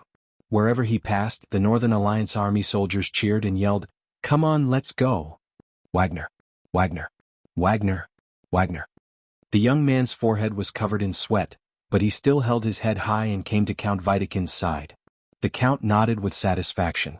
The White Lion Legion was full of heroes, but the Black Blade Squad was not without successors, especially those who were praised by the veterans of the November War. This young man's battle with the Lion Beastmen in the north could be described as perfect, just like the young sword Saint Darius. Although Count Vitokin did not care about the rumors circulating among the soldiers, if one day von Downing became the next Earthsword Saint, then the Black Blade Squad might surpass the White Lion Legion one day. He took the long spear from the young man's hand. The commander holding the spear was an important belief of the Black Blade Squad, but now it was only a ceremony. Count Vitokin asked calmly, "Have you seen the position of the princess?" "Yes, your excellency." "How is it?" "Arrogant." Under the shadow of the foot of the Anchor Mountain, there were 3 huge square formations. Thousands of noble private soldiers were lined up in a long line on the north bank of the stream. The first 3 rows were holding spears that were 4 or 5 meters long, and the oval shields reflected the sunlight. These strange tower shields did not look like any of the human soldiers. Instead, they looked like the field troops of the Silver Elves, the throat of Annes. A heavy silver barrier lay in front of the Northern Coalition army. It's the genius of the Nao people. Brando was wearing a full set of knight's armor for the first time. He was sitting on the back of a warhorse in the middle of the square formation. When he heard Count Audine say so, he raised his head and looked at the complacent knight in front of the Northern Coalition army in the distance. The Black Blade Squad is fighting with the Golden Mane Lion Mane Beastmen in the north. Viscount von Downing dealt with the enemy with less than a quarter of his troops. He penetrated the enemy's rear and burned the granary of the Golden Mane Beastmen. He forced the Holy Cathedral of Earth to retreat temporarily. Makarov once said that this person would be Erwin's future general. "Mr. Brando, you have to be careful of this person." Princess Griffin reminded Brando in a low voice behind him. Brendel's calm expression changed under his mask and he chuckled. What did he have to be careful of? He should be careful of the other party. In history, this person was killed for Freya. Now that Erwin's Valkyrie was on the battlefield, this Viscount was in for a bad luck. Wolf Knight Oberway noticed Brando's expression and could not help but smile. "Why, it seems that Mr. Brando is acquainted with this person?" Brando nodded. Not only was there an acquaintance, this person also owed him a duel. Princess Griffin did not let the sergeants form the core of the central position. The old knight lighter took the monocular away from his eyes.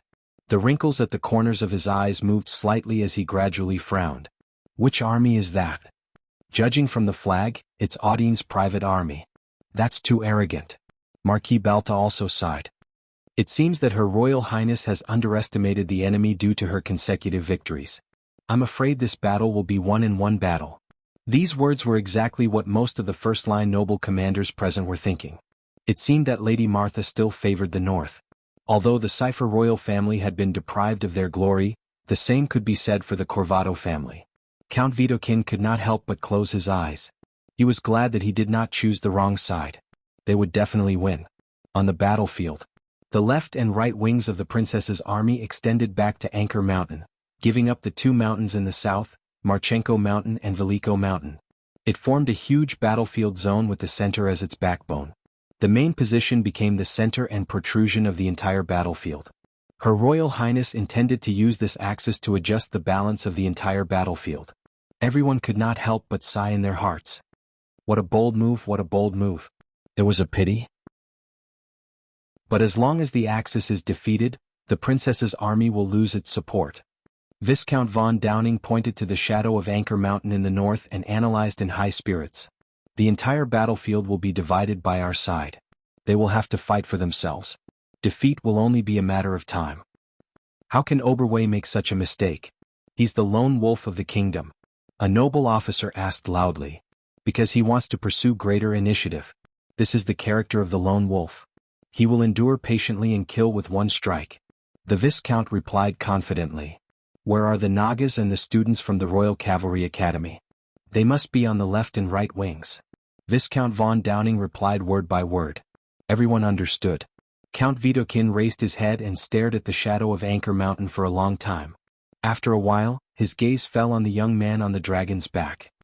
Viscount von Downing, do you dare to be the vanguard of the new king? Viscount von Downing was ecstatic. He knew that this was the best opportunity for him to become famous in one battle and leave his name in history. He immediately raised his head high. Of course. The messengers shuttled back and forth. The nobles' orders were intertwined and sounded in the plains. The flags of the Northern Coalition Army were being passed back and forth. Then the army began to move slowly. Everyone held their breaths. Brando suddenly felt a chill on his forehead. The wind started to blow. Raise your spears. Advance, maintain the formation. The first to move out was the Beal column from Balthasar. 1. The Beal infantry wore only breastplates, halberds in their hands, wide-brimmed helmets and loose breeches, which were fastened with iron gauntlets below the knees. The Beal infantrymen were well disciplined. Their uniform blue and white battle robes were connected together. Looking down from above, it looked like a blue and white ribbon on the meadow that was slowly separating from the Northern Coalition Army. Viscount von Downing was riding on a huge land dragon, leading his rangers to follow behind the infantry. As far as the eye could see, two thin lines of infantry traversed the entire valley. The blue and white lines were faintly discernible along the undulating terrain. Banners fluttered in the wind, and there were actually hundreds and thousands of them. Although they knew that this wave of attack was just a test, it was inevitable that they would feel a surge of excitement. This was the real battle. How many people could see it with their own eyes? Not to mention personally participating in it. Moreover, he knew that this would be the battle that would make him famous. From then on, von Downing would be another name that shone in Erwin's history. He raised the spear in his hand and shouted at the top of his lungs, I will take the lead with my spear. You shall win from me. Long live Erwin. Long live the king. His voice shook the plains. The Northern Coalition Army responded in unison. The cheers were earth-shattering. The roars were like ripples on water, causing ripples in the nobles' private soldiers under Count Audine. The private soldiers gripped the spears in their hands tightly. Their sweat flowed down like a fountain, but they did not notice. Count Audine looked at his nervous subordinates and could not help but sigh. This plan was too bold. How could his subordinates be up to it? He turned to look at Brando. Brando's face did not have a trace of worry. He was calmly listening to the princess beside him. I have heard from Oberway about Mr. Brando's heroic actions in Fortress Rieden. I wonder what it was like when Mr. Brando launched his attack. Princess Griffine looked at the Northern Coalition Army with a calm expression. At that time, Brando smiled. I didn't think too much about it, but people have to survive. It's the same for nobles and civilians. In front of life there is no difference. Is this what Mr. Brando wants to tell me? The princess asked sharply. No, it's just a thought. Princess Griffine glanced at him. Brando was silently counting in his heart. He suddenly turned around and asked, Amandina, how much longer? Less than 10 meters, my lord. Amandina yawned behind him and answered softly with reddened eyes. The Beal infantrymen were slowly advancing along the valley in a row. To them, the princess's army's position on the north bank where the streams intersected was still a gray and unclear line. No one would have thought that they would be attacked at this time. The priests of the Holy Cathedral of Fire who followed the army began to chant prayers. The hymn reverberated over the wilderness forest. From time to time, golden light would fall from the sky and bless the infantrymen. This was a flame protection spell. It was a large area blessing that added 1 point of defense and 1 point of fire damage to the recipient. However, the increased defense of this spell conflicted with the armor. Therefore, the lighter the armor, the better the benefits. It complemented the Beal infantrymen very well. But it was at this time. Everyone on the battlefield saw a sudden flash of light in the Beal infantrymen's formation. Several Beal infantrymen were suddenly thrown high into the air. Their corpses fell like puppets on the grassland full of blooming flowers. Then a thunderous explosion spread throughout the plains. Background note: Sad Face 1. Neo, a port developed from a fishing village near the Grey Mountains in the Yanallasu province. To be continued. If you like this work, you are welcome to come to Chidian. Come to vote for me. Your support is my biggest motivation. Chapter 599. What was this? Magic? All the commanders of the Northern Alliance were so shocked that they stopped what they were doing. Even Viscount von Downing did not have the time to react. One after another, flashes of light exploded in the midst of Beale's infantry. Boom, boom, boom, boom. A storm of explosions enveloped the entire front line. This was the first time Beale's infantry had encountered such a deadly weapon on the battlefield of Wound.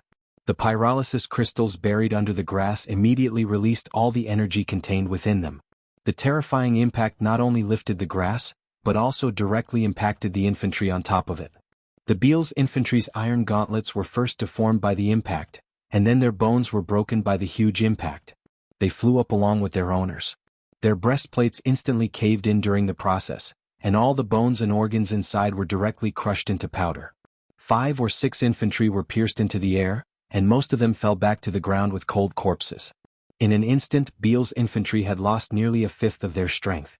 But the more serious blow was to their morale. They had not even come into contact with the enemy, and they were already in trouble. The cheers of the Northern Alliance's soldiers who witnessed this scene were like ducks that had been strangled by their throats. They stopped cheering in an instant. Is this what you made from the things you took out from the magic furnaces?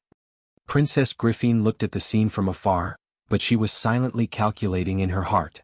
The core of the mana conduction device is worth a lot, but those crystals don't seem to be worth it in terms of lethality. But in a critical battlefield, they seem to be able to produce miraculous results regardless of the cost. Brando nodded. To be honest, both of them did not sleep at all after learning how to make this thing. In the end, because there were too many crystals, Amandina could not complete such a large amount of work on her own. He had no choice but to use the large-scale blood sacrifice alchemy formation to help. He had lost a lot of blood for this. But he noticed the expression on the half-fairy princess face and guessed what she was thinking. But he did not care. This was not the full power of the pyrolysis crystals. The best part was yet to come. He did not create the pyrolysis crystals to play with as a toy. He turned back and looked at the other side of the battlefield.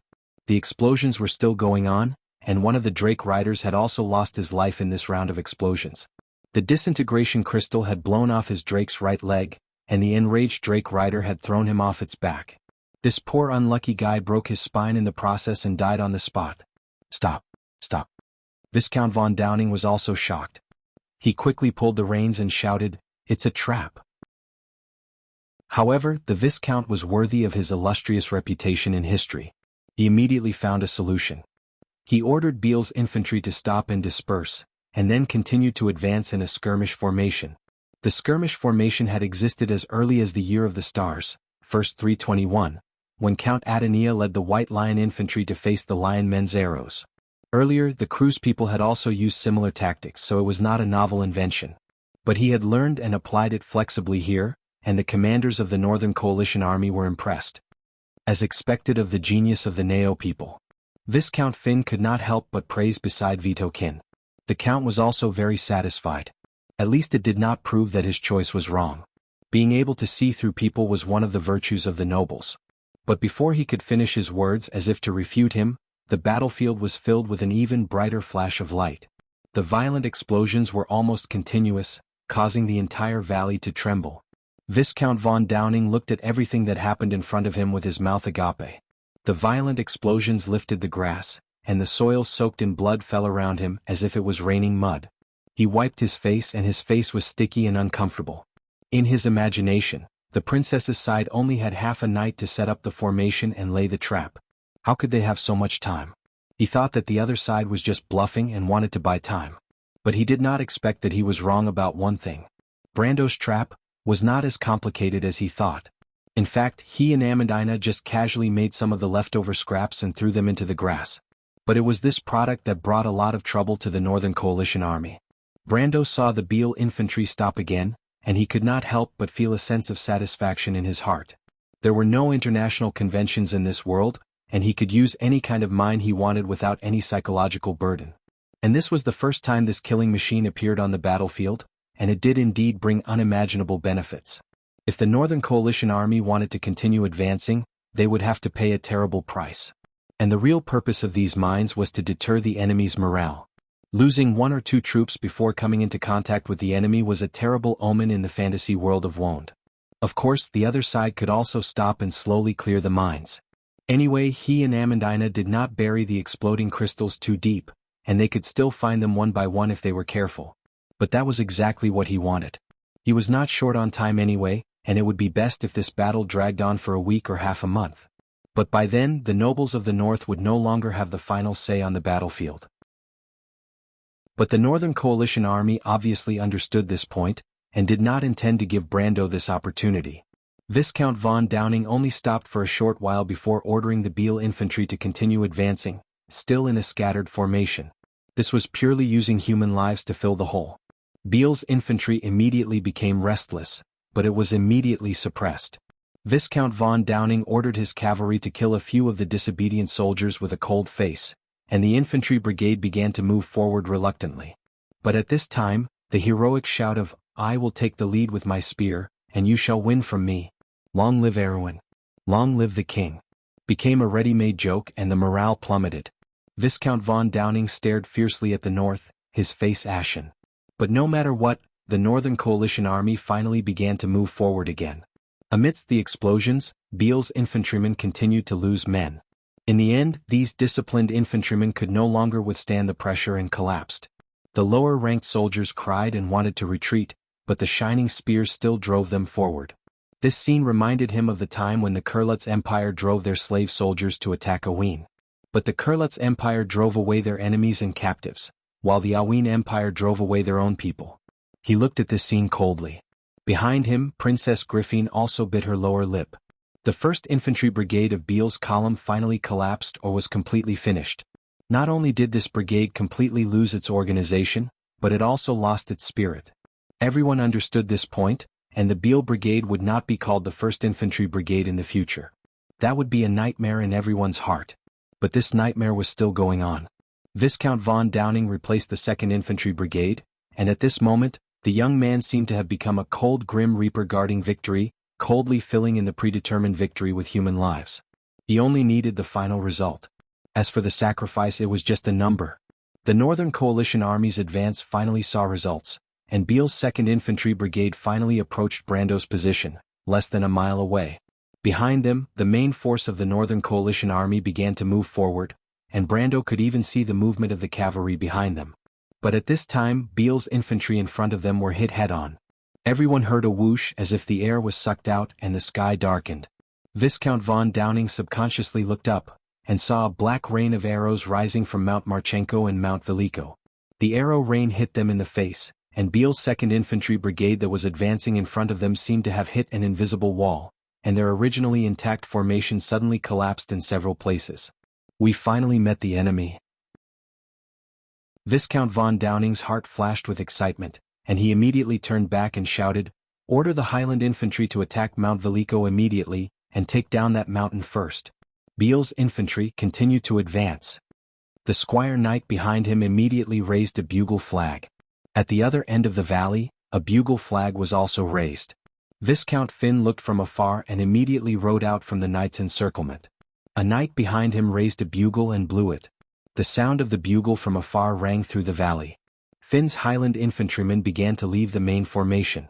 Thousands of grey-robed infantrymen flooded the riverbed at the bottom of the valley like a torrent. In front of them, the Beale's light infantrymen had already cleared a safe path for them, allowing them to attack Mount Veliko unimpeded. But unfortunately, the attack did not go as smoothly as expected. Finn's 2nd Highland Infantry Brigade had just entered the Black Pine Forest when they heard a hissing cry from the forest, "Sarko!" If they understood the Naga language, they would definitely understand the meaning of this sentence. "Throw!" Sani opened his mouth, and the long howl pierced through the entire forest. The Naga warriors who were hiding in the pine forest had already seen the human silhouette reflected in their yellow pupils. They raised their spears in unison and threw them downwards.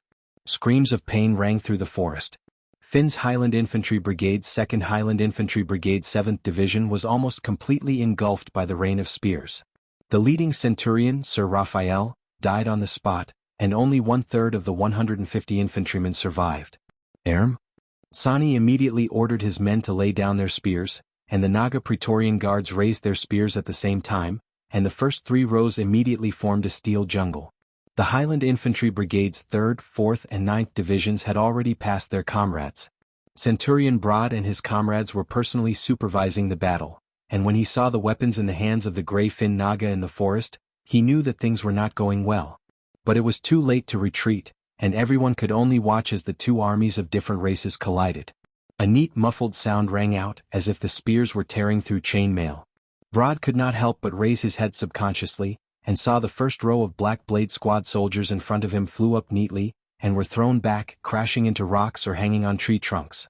The Naga Praetorian Guards were still advancing, and the 3 divisions of Highland Infantry Brigades formation was like a thin layer of paper that could be easily broken with a single poke. A Tier 3 army displayed overwhelming strength against a Tier 1 army. Broad saw the Naga Praetorian Guards almost instantly clear out the human soldiers in front of them, and the Nagas at the back row were neatly taking out the second spear from their backs. This was the last scene he saw in his life. The forest was a mess, and the corpses of the human soldiers were nailed to the ground everywhere. Sani raised his head and looked. Brando had roughly told him about the structure of the Black Blade Squad, and the Naga Praetorian Guards had defeated about half of the human army, but this was enough. Collect the corpses of our people, clean up the battlefield, and retreat. Sani immediately ordered all his subordinates in the Naga language. Brando did not intend to tangle with the Black Blade Squad on these 2 hills. The students of the Royal Knight Academy had originally planned to turn this place into a meat grinder, but in his opinion, a meat grinder was not worth it. But if they gave up these 2 hills, could the central position really be defended? Sani's scorched yellow vertical pupils could not help but flash with a trace of doubt. When Viscount Finn arrived at Willico Hill, he saw a hellish scene. In just a short quarter of an hour, the 2nd Brigade of Highland Infantry Brigade had lost a total of 5 divisions and 4 centurions. He had not suffered such a tragic loss even when he was surrounded by the Lion Beastmen in tows. And although the captain of the Night Squad had assured him that they had gone through an arduous battle to finally defeat the enemy, the Grey Finn's Nagas, and take over this hill, Finn was not stupid. He could obviously see that the Nagas had retreated on their own initiative, or else his men would not have failed to even get a single corpse. Forget it. Viscount Finn gritted his teeth. In any case, it was fine as long as he completed the mission. He would not take the initiative to ask for punishment from the Count for such trivial reasons. Clean up the battlefield immediately and report our victory to Count Vito Kin. Finn ordered fiercely. He could not help but raise his head and look at the center of the battlefield. There was a faint sense of uneasiness in his heart. This battle was too strange. Why did the Nagas take the initiative to abandon the high ground? On the other side of the battlefield, the same thing was happening on Marchenko Hill. Baron Constantine could not believe his eyes as he looked at the fake White Lion Legion, and the young officers who had almost completely defeated his column. They retreated? Mother Marcia above, are you protecting us from the heavens? Thank God. Baron Constantine lay on the ground weakly, almost crying, but no tears came out. Viscount von Downing almost immediately received the news that Marchenko Hill and Willico Hill had been conquered. At that moment he finally heaved a sigh of relief. Although they had encountered some trouble, at least victory was in sight. Her Highness really intends to give up the high ground in the south to lure the main force of the alliance to attack the central position? She wants to cover the left and right wings? No, this should be a bait to lure the enemy in.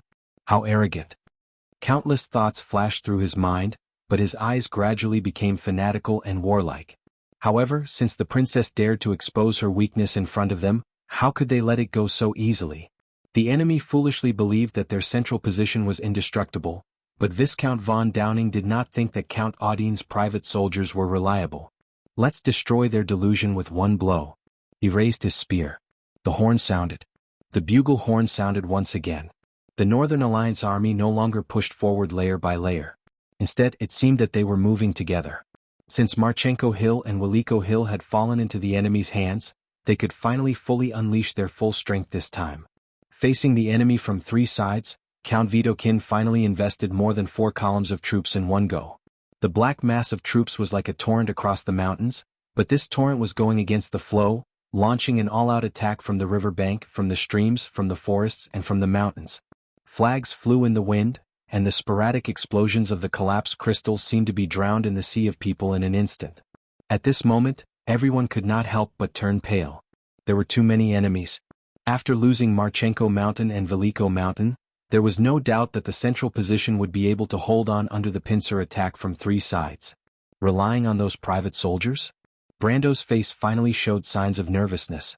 He was not worried about whether there would be any flaws in his plan, but he was worried about whether Count Audine's private soldiers could withstand the huge psychological pressure.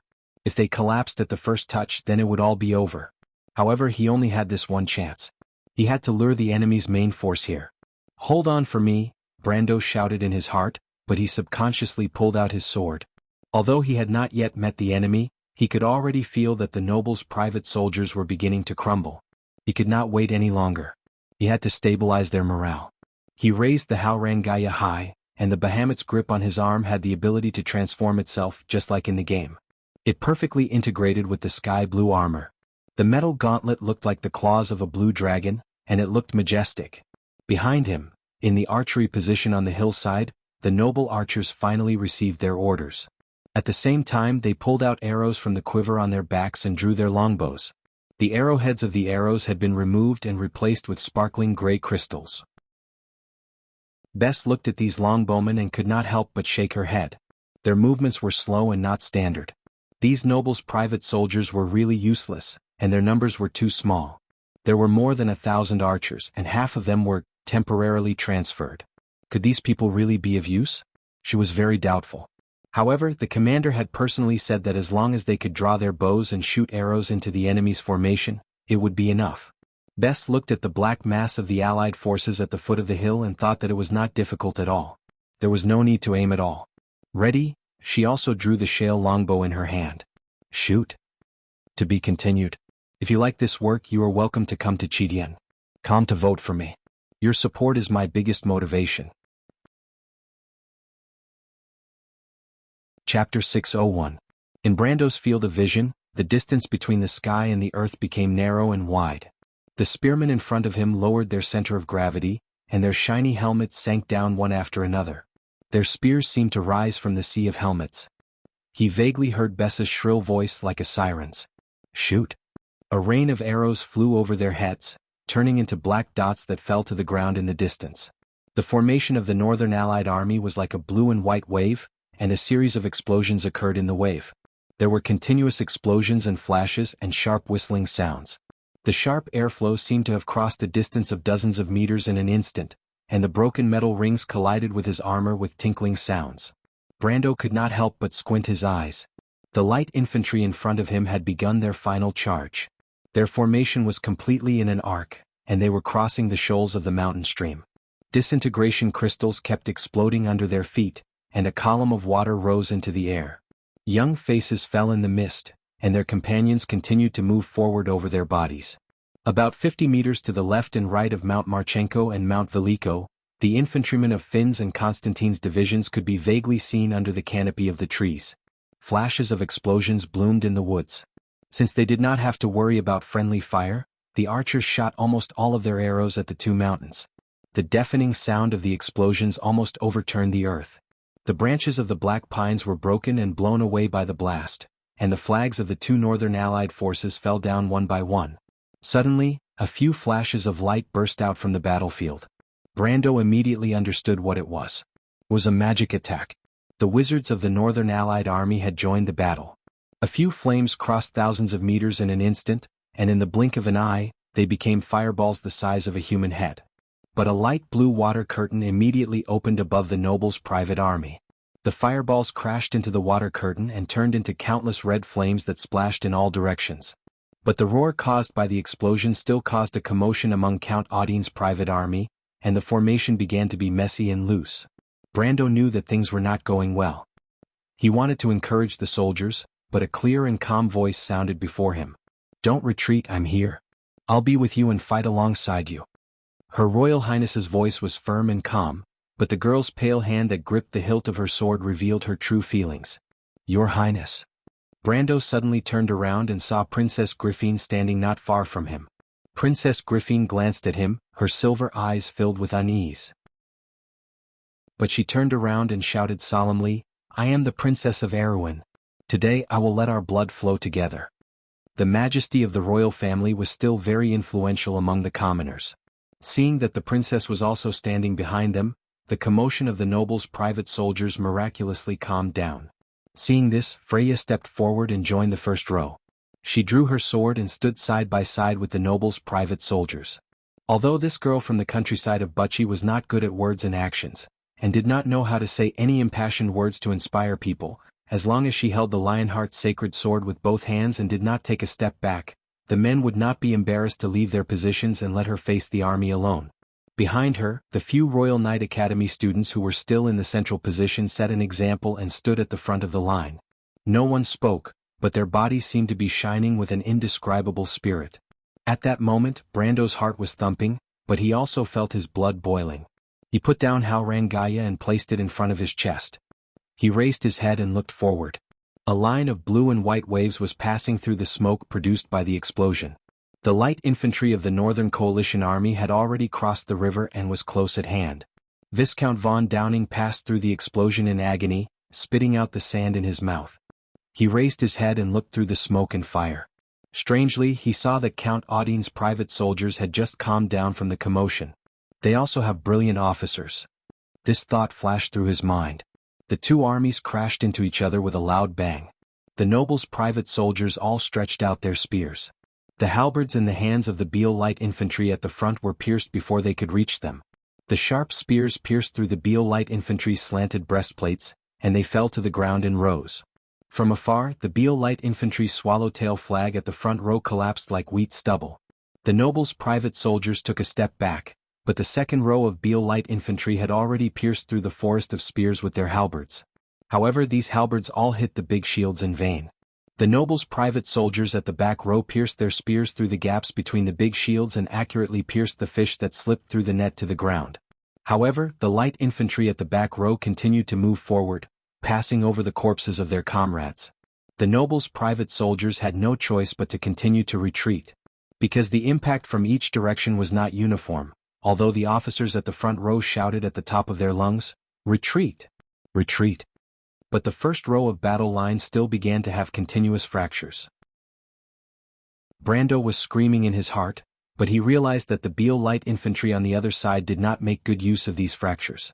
They were just advancing blindly. He then realized that he was only commanding a private army of nobles. The other side was just an irregular army formed by human light infantry that could not even be considered grade 1. He breathed a sigh of relief. He was really a little too neurotic. After all, this was only the year of the sword. The soldiers on the battlefield were not the famous soldiers of the future. He calmed down a little and raised his head. He saw that in the sea of helmets, shield tips, spear tips and flags, there was a group of Land Dragon Rangers cruising outside the formation in the distance. It's that guy. Brando realized that the other side was waiting for an opportunity, waiting for the fractures to expand to a point where the Rangers could seize the opportunity. He subconsciously looked at the north foot of Mount Marchenko and Mount Veliko, and von Downing happened to do the same. The young Viscount rode on the Land Dragon's back and saw that the vanguard of Finn's and Constantine's divisions had already appeared at the edge of the forest. And right in front of them were the left and right flanks of the nobles' private army. They're advancing faster than expected. Viscount von Downing was slightly stunned. He knew very well what Finn's and Constantine's divisions were like, but he did not expect them to brace themselves and pass through the explosion at the crucial moment. God was on Cypher's side. But when he saw the same scene, a thought flashed through his mind: Best did a good job. The nobles' private army slowly retreated with their backs against Mount Anchor, and the Grey Finn Naga Praetorian Guards and the students of the Royal Knights Academy quickly appeared on their flanks at the south foot of Mount Anchor. Viscount von Downing instantly understood what Brando wanted to do. Concentrate the superior forces on the left and right flanks, lure and destroy the Northern Coalition Army's salient points at Mount Marchenko and Mount Veliko, and let the main force of Beale's infantry form a salient point to complete the encirclement. Signal the flag, Viscount von Downing immediately ordered. Tell Viscount Finn and Baron Constantine to hold on. Tell them that victory is in sight. He paused for a moment. Convey my order to Count Vidokin. It would be best if you could ask him to give the same order again. The cavalrymen who passed the order immediately retreated. The battle was gradually becoming white-hot. Due to the repeated attacks, the formation of the nobles' private army had begun to slowly tilt to one side, like a huge piece of butter that had begun to melt, and one corner was seriously lagging behind. Viscount von Downing keenly grasped this change. He pointed his spear at the nobles' private army's flanks and shouted, "Concentrate on the left flank. Destroy their main formation first, and victory will be ours." Brando heard Count Audine roaring at the top of his lungs behind him. Be careful of the Rangers, don't expose the flanks to them. For the first time he felt a sense of crisis approaching. His opponent was indeed a famous general in history. If it was only a battle of commanding an army, he might not be his opponent. Mr. Brando, Princess Griffin's fair face was flushed, and the hand holding the sword trembled slightly because of excessive force. She looked around on the horse, and there were enemies everywhere, as if she was in an endless sea. The left flank can't hold on any longer. Brando only nodded to her. Maynard? He immediately turned around and shouted. Yes. I'll hand over the command to you. Maynard turned around, and under her black hair flying, Brando saw a strange look in her eyes. But the female knight did not ask any more questions and only nodded. Mr. Brando, you? Her Royal Highness was slightly startled. What are you going to do? Brando was turning his horse around, and the princess's surprised voice made all the junior officers and even the knight turn around. They were surprised to see their commander leave the front line and gallop to the left flank alone. What was he going to do? Under the suppression of the Allied army, the nobles' private army's left flank was clumsily retreating, and gradually became loose and gradually squeezed into a small triangle. And as long as von Downing's Drake riders could go around the flank, it was only a matter of time before they collapsed. There was no turning back. Was the commander crazy? Viscount von Downing thought so too. Although he did not see Brando, the enemy's commander had not given up on the left flank and retracted the central formation. His reaction was too slow. He could not help but sneer. Perhaps he was too arrogant. No matter how brilliant the command was, it still required a qualified army to carry it out. The students of the royal family had no idea what a real war was like. He had already seen the flanks of the nobles' private army, and even the panicked faces of the country bumpkins. Those frightened faces were exactly the same as those of Kratenen's beasts. They were all the instinctive reactions of life in the face of despair. The rangers leveled their lances and began to accelerate. The ground trembled slightly. Every time the drake's huge claws touched the ground, the pebbles on the riverbank rolled and danced as if injected with magic. Dry dust rose into the air and formed smoke. But a shining lance cut through the smoke. Viscount von Downing lowered his body, and with a beast-like roar, he stabbed the lance in his hand heavily into the enemy's formation. The huge impact directly penetrated the oval-shaped shield, but the rangers continued to accelerate, and the Drake riders knocked the shield away with their advantage of weight. The nobles' private army's formation collapsed in an instant, and they began to retreat. It was not until this moment that Viscount von Downing realized that he already had victory in his hands. Next, the defeat of Audine's left wing would sweep through the princess's main position, and then Beale's light infantry and his rangers would divide the battlefield, just like what they did to the stupid lion men on the battlefield in the east. But it was at this moment. He heard a distant howl. That cry seemed to have come from the dense forest, from the boundless wilderness. At that moment, the young Viscount seemed to hallucinate. He saw the darkness of the earth under the silver moon. Giant wolves were galloping. A long horn sounded, and then the forest shook. The howl of the wolves seemed to penetrate the forest in an instant, through time and distance, from far to near, one after another on the entire battlefield.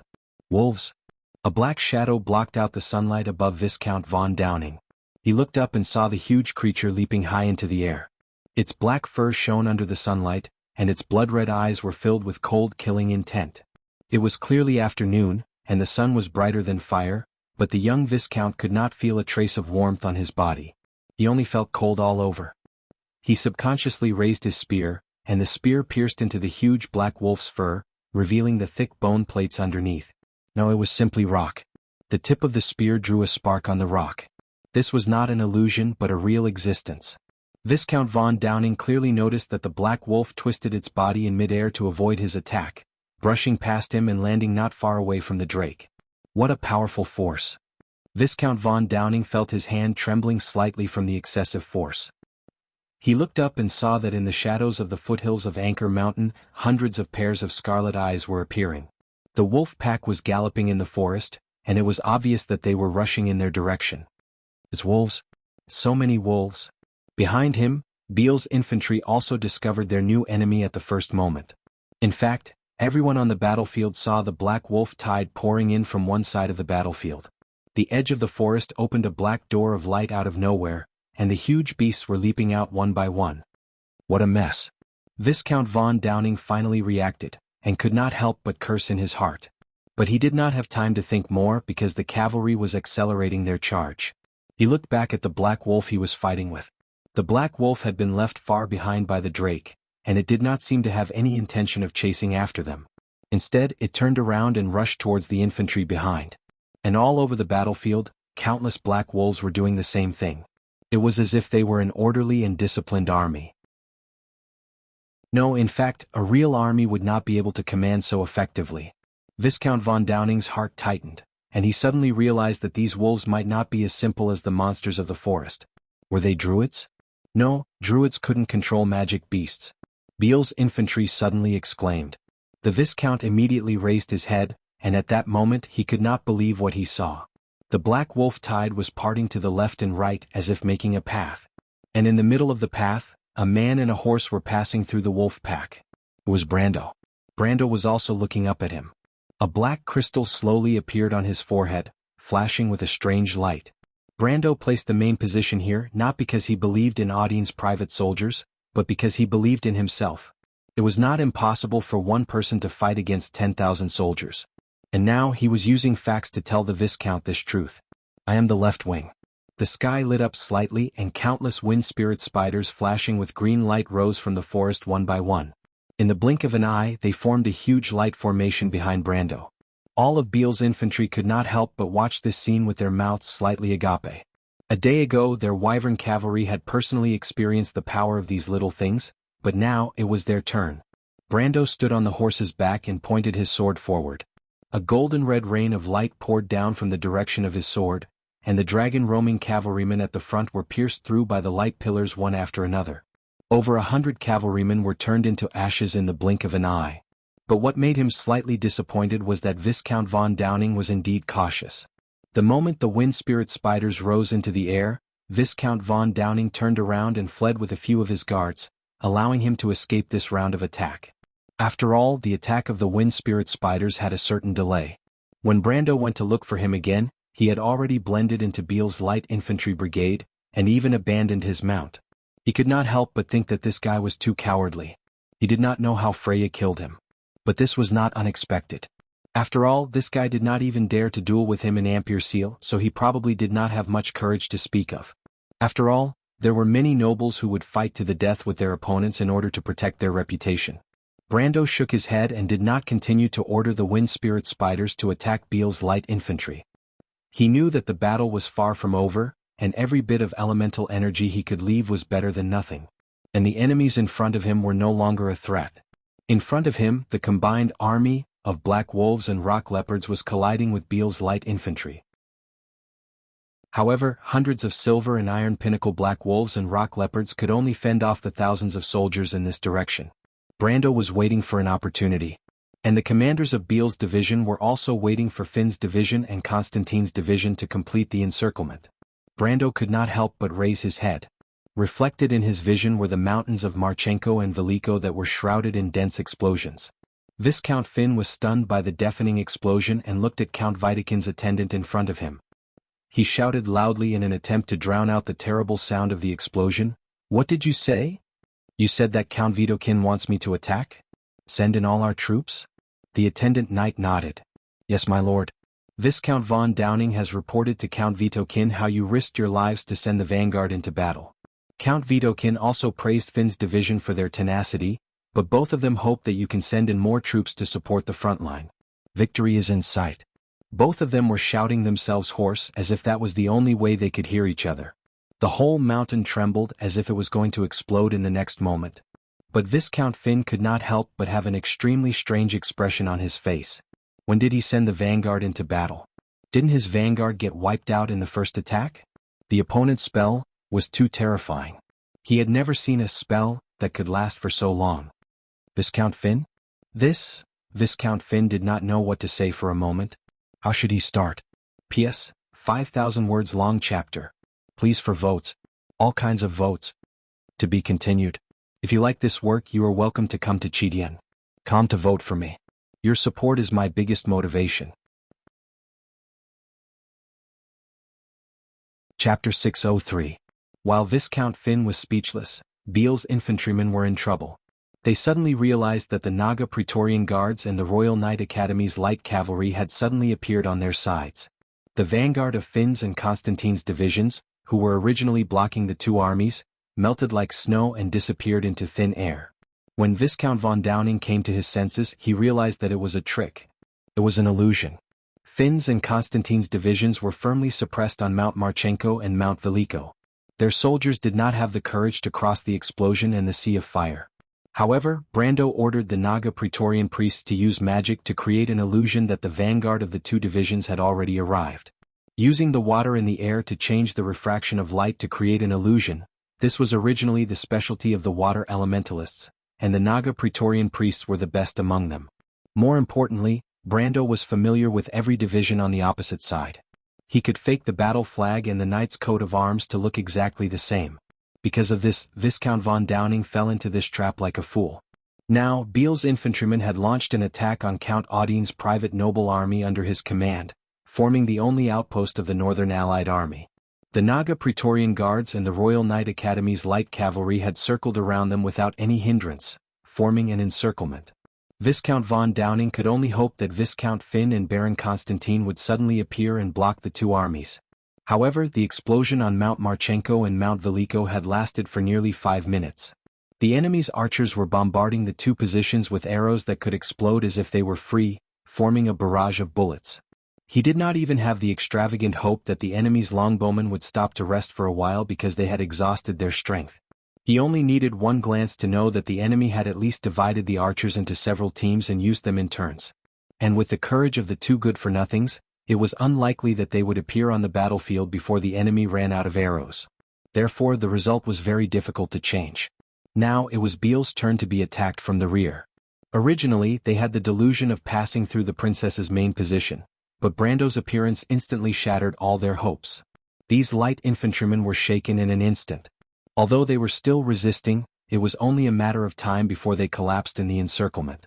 The changes at the front quickly reflected the entire battlefield. Count Widukind finally realized that he had been tricked. Now he could continue to send reinforcements to rescue the light infantrymen of Beale's, but who knew if this was another trap? Or simply abandon Beale. However, the generals around him might not necessarily support his view. All the commanders of the Northern Alliance army on this battlefield were all nobles. Without the lips, the teeth would be interdependent. He says, but he had to make a decision quickly, and they, and was ants, were the s's, the the dragon. The valley was a huge slope. It was extremely strenuous for the to charge from the bottom to the top. They only had one chance to defeat their opponents. Count Widukind, please make a decision. Widukind was surrounded by his old subordinates. How could they not understand that their lord was in a dilemma? They could not help but say in unison, "No matter what decision you make, we will support you, my lord." Widukind smiled bitterly. The only way now is to think of a way to liberate Finn's and Constantine's. As long as they can appear on the battlefield on time, there is still room for redemption. Everyone's eyes lit up. This was indeed a solution. Why don't we order the dragon to join the battle? They are the only ones who can do this. Only by harassing the enemy's archers from the air can we rescue Viscount Finn and Baron Constantine. How could it be so simple? Count Widukind could not help but shake his head. However, he felt helpless because this was the only card he had. Although the Northern Allied army was powerful, they could not fully display their strength in this valley. If they could not take down the enemy in one go, this battle would take a few days. Undue delay may lead to many dreams. Therefore, the Black Blade Squad's dragon riders, who had been mobilizing for the entire night, began to take to the skies one by one. What awaited them was indeed the dragon riders of the Southern Legion, who were waiting for them at ease. In addition, Brando's Heaven's armor was always present. At least, that was what all the noble commanders of the Northern Coalition army thought. For a moment, the sky and the ground turned dark, but the effect was very limited. The Black Blade Squad and the Dragon Cavalry of the local troops were at least 3 times the number of the Dragon Cavalry of the Southern Legion, but their combat strength was uneven. In addition, the Dragon Cavalry did not have sufficient rest, so their combat strength was reduced by at least half. For a moment, they were suppressed by the Dragon Cavalry of the Southern Legion, who were far fewer in number. The commanders of the Northern Alliance army realized that things were not going well. Not only were Finn and Constantine's divisions not liberated, but the battlefield had also fallen into an even bigger stalemate. Ferd's heavy cavalry also began to speed up. The battlefield had already turned into a situation where there was no turning back. And this was the moment that Brando had been waiting for. The heavy cavalry of the Northern Coalition Army was crossing the flower-filled plains. The wind and clouds gathered above their heads, and a new storm was gathering in the outer sea of Ampere Seal. The sky began to darken. If one stretched out their hand on the battlefield at this moment, they would see a light drizzle in the sky. Accompanied by the uniform footsteps of the Earth Dragons, the ground began to shake again. This time, it was different from the slight trembling of the Rangers' charge. Instead, the entire battlefield seemed to be roaring, like rolling thunder, sweeping from the horizon. And above the sky, real thunder was also faintly roaring. "Siren, please attack those heavy cavalry with your men," Brando suddenly shouted. Bridget looked at the human heavy cavalry calmly. This was the first time the Grey Fin Nagas fought against humans on land. This was also a valuable experience for them. She raised her hand halfway, and between her 4 slender and long fingers were colorful webbing. It looked very strange to humans, but it also had a feminine beauty. The Naga Siren once again began to cast spells, and ice blades once again appeared above the battlefield. On the other hand, their human opponents had yet to catch their breath. As silver-tier elementalists with a single element, and with the blessing of the sea god, these Siren priests had a far greater advantage in terms of magic power compared to their peers in the Northern Allied Army. They could support them in returning to the battlefield in a much shorter period of time. But to Bridget's surprise, before they could control the landing point of the ice blades, the whole space seemed to have quieted down for a moment. Suddenly, countless silver lines of law were born between the clouds. These lines shrouded the entire battlefield, weaving a huge boundary. In an instant, all the spells disappeared without a trace. Disassemble incantation. Bridget frowned. Disassembling incantations was the specialty of law adepts. But with such a large area of effect and such a powerful effect, the opponent had to be at least an elemental rank wizard. Bridget was obviously not familiar with the power of humans, but Brando knew who it was. The chief wizard under Duke Cypher, Garlock the Wanderer, and one of the top law wizards in Erewhon.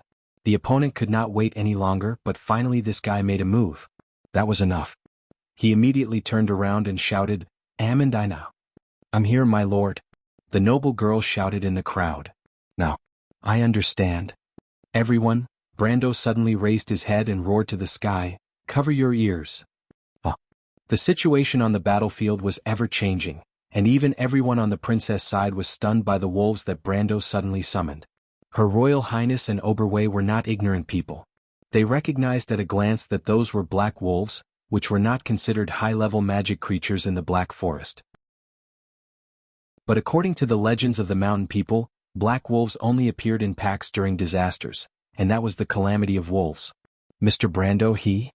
Princess Griffin's jaw dropped as she stared at the black crystal on his forehead. Her face was pale as she asked, "That is?" Oberway also frowned. "Haha, only Count Audine laughed. The Lord of Darkness herds wolves. Before the end of the world, disaster follows. The saying that the black wolves are a sign of disaster is just a nonsense rumor of the witches. Only the mountain people are ignorant and superstitious. I have seen the real calamity of wolves in the loop of trade winds. But even if it is a disaster, humans can overcome it. It was Mr. Brando who made me believe this." Count Audine laughed. "Someone can bring light in the darkness. I've seen all of this with my own eyes." Princess Griffin remembered his experience and nodded slightly, but she could not help but look at Brando curiously. But what everyone did not know was that further away, in the forest on the top of Anchor Mountain, an old voice was softly chanting the same words. "The Lord of Darkness herds wolves. Before the end of the world, disaster follows. In his eyes there are no secrets in the world. The prophecies are being verified one by one. My king, you are indeed back." Brando's long roar shook the forest, and even the black wolves beside him stopped. The next moment, everyone felt the ground shake slightly. It was not the vibration caused by the heavy cavalry running, but the whole valley shook. Large groups of soldiers fell to the ground as they lost their footing. The heavy cavalry of Ferd's column was even worse. They had just started to accelerate, but they fell to the ground in rows. A large number of knights had broken their necks before they could even enter the battlefield. But no one cared about what was happening on the battlefield. Because a terrible roar was coming from the ground, everyone could not help but look down. The ground was shaking slightly, as if there was some terrible energy brewing below. The faint roar was like the roar of a giant beast. And it was approaching. The source of the loud sound was rapidly approaching the ground, and then everyone looked up. Suddenly there was a flash in the gloomy sky. It was as if a bolt of lightning had illuminated the entire battlefield. However, that bolt of lightning didn't descend from the rolling dark clouds. Instead, it came from underground. In the direction of Marchenko Mountain, there seemed to be an opening, and a dazzling white light gushed out from below. Viscount Finn is finished. Count Vidokhin saw this scene and only had one thought in his mind. He suddenly realized something, turned around in horror, and shouted to his subordinates with his mouth wide open. However, in the vast expanse of white light, a loud sound seemed to drown out everything. After a sharp sound, everything fell silent. Everyone saw the people around them shouting in horror, but they could only see their mouths opening and closing and no sound came out. The loud sound waves even swallowed all the noise, but strangely, it made the world quiet down and no one could hear a single sound. Then the terrifying sound of an explosion swept past like a gust of wind. Everyone subconsciously stepped back, and the terrifying shock wave swept across the battlefield like a bright ring. Then, whether it was the light infantry, heavy infantry, or the knight riding on the drake, they were all lifted up by the gust of wind and flew back more than 10 meters before falling back onto the meadow. At that moment, the whole valley shook, as if the northern branch of the Erek mountain range was about to collapse. The white light instantly cut off the connecting section between Marchenko Mountain and Wiliko Mountain. After a long time, when Vidokhin finally got up from the ground and regained his senses, he looked at the battlefield in front of him and could not help but feel his mind go blank. The heavy cavalry of the 3rd Division had completely disappeared, and half of the heavy infantry had disappeared. On the other side, Stevenson Division had also disappeared by nearly a third. Marchenko Mountain had almost disappeared, and Wiliko Mountain had been cut in half. There was only a deep rift valley left on the ground between the two mountains, and the bottom of the rift valley was like an abyss, surrounded by white fog. But before Count Vidokhin could find any suitable order in his muddled mind, the dense white fog seemed to come alive. It kept rising up and then combined into a huge spinning tornado. Everyone who was still alive could not help but look up at the rapidly expanding storm that was dozens of meters above the ground. It was clearly not just a gust of wind, because everyone felt a huge pressure descending on the battlefield. And then, a majestic voice resounded throughout the battlefield. "Lowly mortals, thank you for breaking the seal for me," a thunderous voice came from the wind. The storm clouds in the sky were gathering above its head, and the rain on the battlefield seemed to have become heavier in an instant. Lightning began to shuttle between the clouds, and then the lightning gathered on the tornado. But I hate it when people disturb the elegance of the silent wind. Amidst the rain, everyone around Brando was stunned by this sudden change, but he was the only one who looked up at this very familiar scene. He only felt a sense of wonder in his heart. Even the opening lines haven't changed. Then this guy's temper shouldn't have changed much. On the other side of the battlefield, Garlock the Wanderer's face suddenly changed. The great wizard, who was casting a spell, suddenly turned his head and shouted anxiously to Count Vidokhin, "Get your men ready for battle, quick, or it will be too late." In fact, it was already too late. The storm suddenly let out an extremely dissatisfied snort. "What is this?" In the cloud cluster, a silver line of law was looming in the air, and then a bright arc burst out. Disassembly incantation? You actually used a disassembly spell to attack me? You are courting death, vermin. Garlock raised his head and looked at the countless lightning vortexes that suddenly appeared above his head. Then, countless lightning bolts extended from these vortexes. For a moment, lightning and a storm intertwined on the battlefield. To be continued. If you like this work, you are welcome to come to Chidian. Come to vote for me. Your support is my biggest motivation. Chapter 604.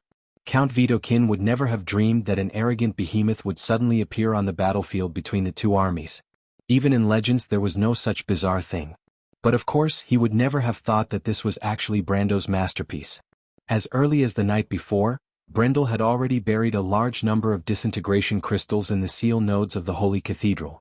Once the time was up, the seal would naturally explode, and then the Rager, Adega, the huge storm elemental that was swaggering on the battlefield, would naturally break free from its leash.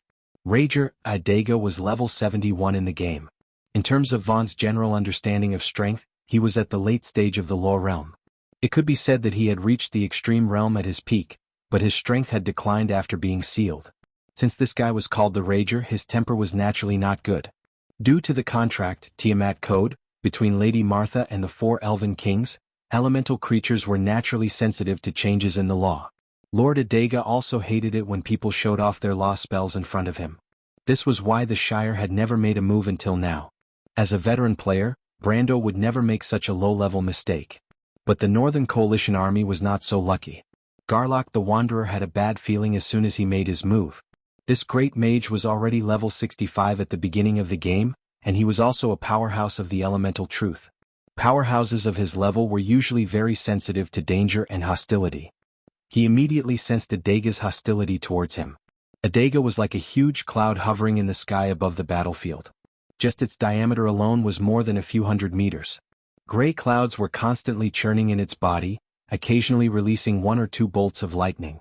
Everyone had to look up to see the full appearance of this lord, and in the position of its eye sockets, there were two huge lightning vortexes like electric balls. As soon as this behemoth appeared, the soldiers of the Northern Allied Army immediately let out a terrifying scream. God, it's a monster. Nonsense, that's an elemental creature. So big. There were quite a few people who turned and ran, but Adega did not intend to bother with them. With a soft sound, a golden lightning arc flew towards Garlock, who was in the middle of the battlefield. The old wizard's face turned pale. Elemental creatures had a long lifespan, so they were much stronger than humans of the same level. Not to mention this one had been sleeping for countless years, and its strength was one level higher than him. He quickly raised his right hand and shouted, "Law, stop it!" A transparent hexagonal shield floated above him, each side blocking the front of an electric arc. When the two sides collided, the electric arc immediately scattered into electric snakes that splattered in all directions. Adega didn't expect the human below to have some strength. Of course, it was also because his strength had declined. He couldn't help but feel a little angry. It took a deep breath, and the clouds that made up its body suddenly expanded. At this moment, a storm was forming in the outer sea of Ampere Seal. Heavy rain fell again, and Adega seemed to be drawing energy from the storm. An arm made of dark clouds suddenly grew out of its body, and then with a whoosh, it crossed half the distance of the battlefield and slammed down on Garlock's head. Although this huge storm elemental was huge, it was not cumbersome. Due to its speed, the soldiers on the battlefield seemed to have just seen the change in the clouds in the sky. The next moment, a giant fist nearly 20 to 30 meters wide, made of dark clouds and intertwined lightning, was right in front of their eyes. There was a loud bang. The lightning sparks seemed to converge at one point, but as if they had encountered some kind of obstruction, they spread out from this point, forming a spiderweb that threw back countless electric sparks.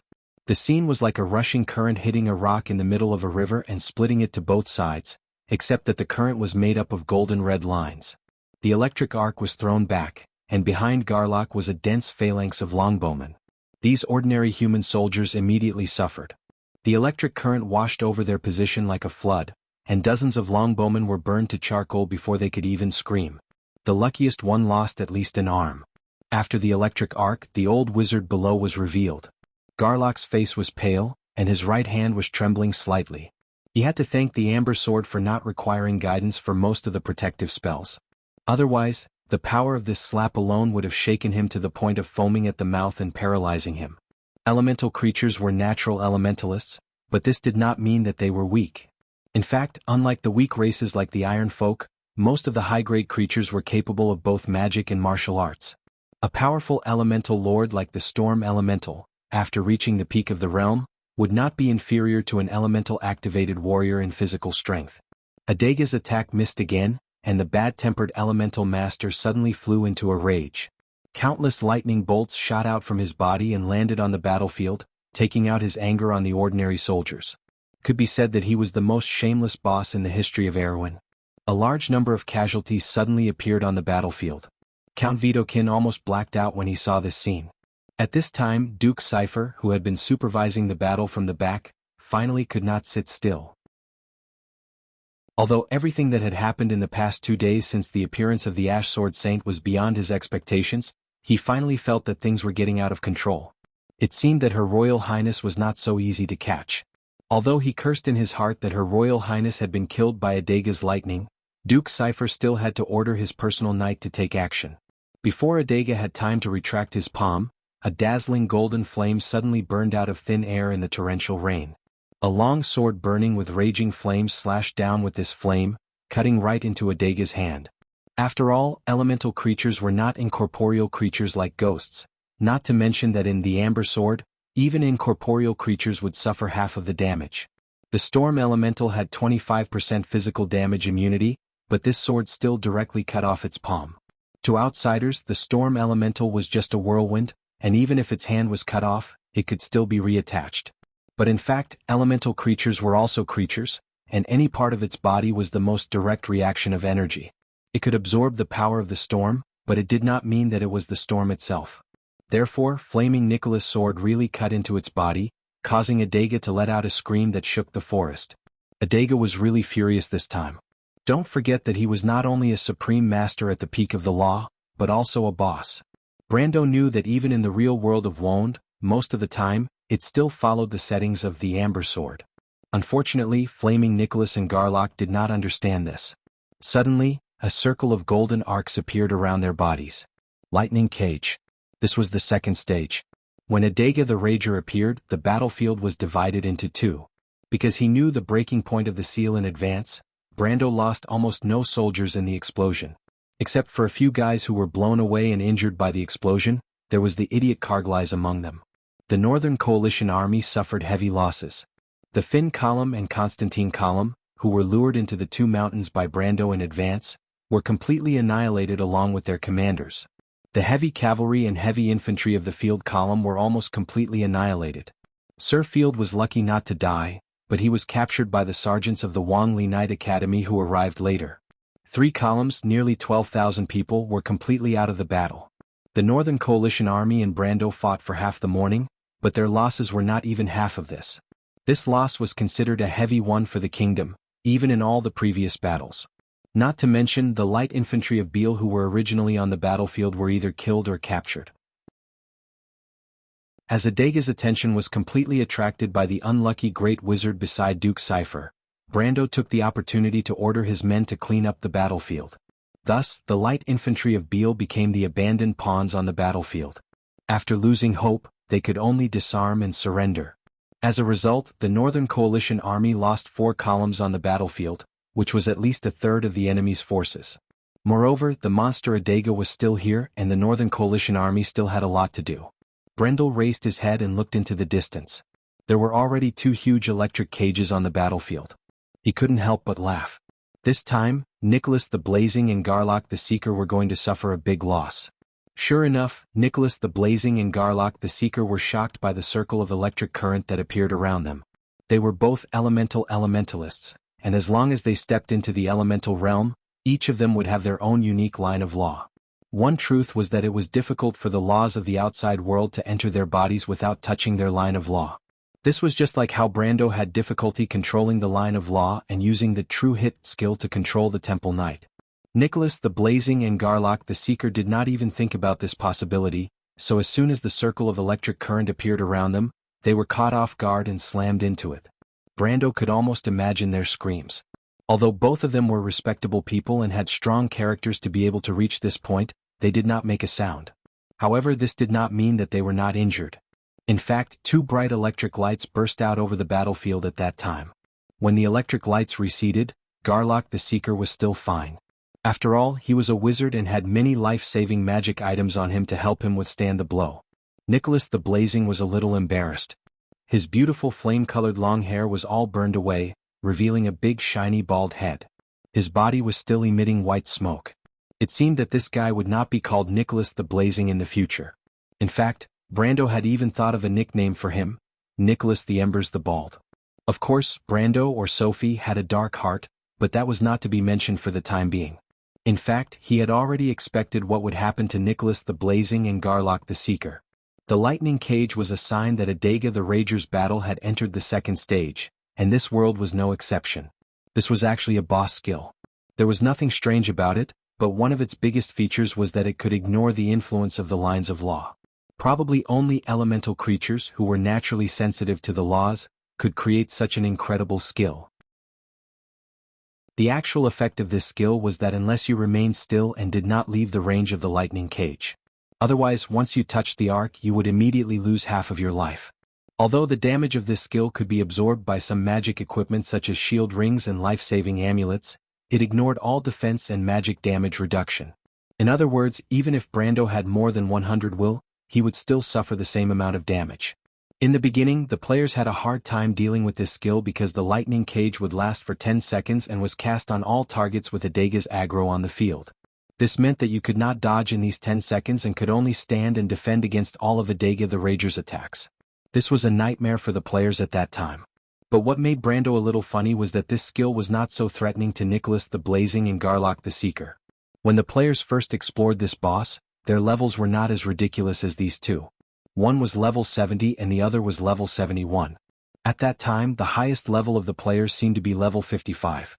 It could be said that Nicholas and Garlock were fully capable of resisting Adega the Rager for 10 seconds, but they were at a disadvantage because they were not familiar with the skill.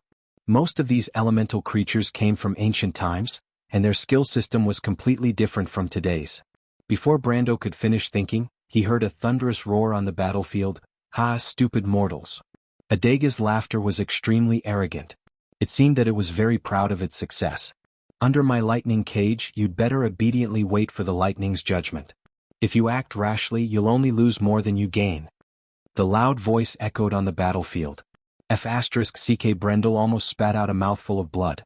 Even though this guy's title was Adega the Rager, the players actually called him Braindead Adega. This arrogant guy had an extremely bad habit of showing off his skills, as if he was afraid that others would not be able to defeat him. Brendel did not expect that he would behave the same way here.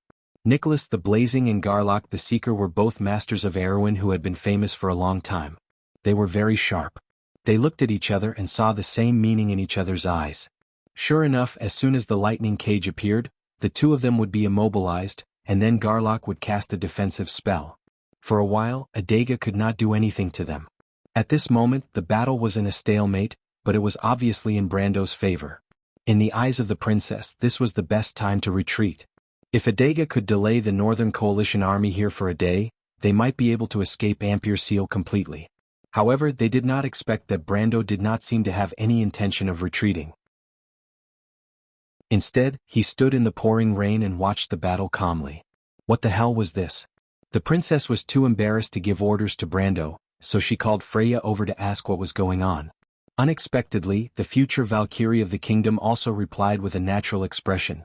"Brando is like this. It's as if he doesn't know what's important and what's urgent. When he was escaping in Butchie, he was clearly about to die, but he still learned first aid from me. It's so infuriating." "I'm not asking you about his character." The half-fairy princess sighed and said, "Freya, why don't you ask Mr. Brando if we should retreat first?" Freya finally understood and nodded her head seriously. She then led her warhorse over to inquire about the situation.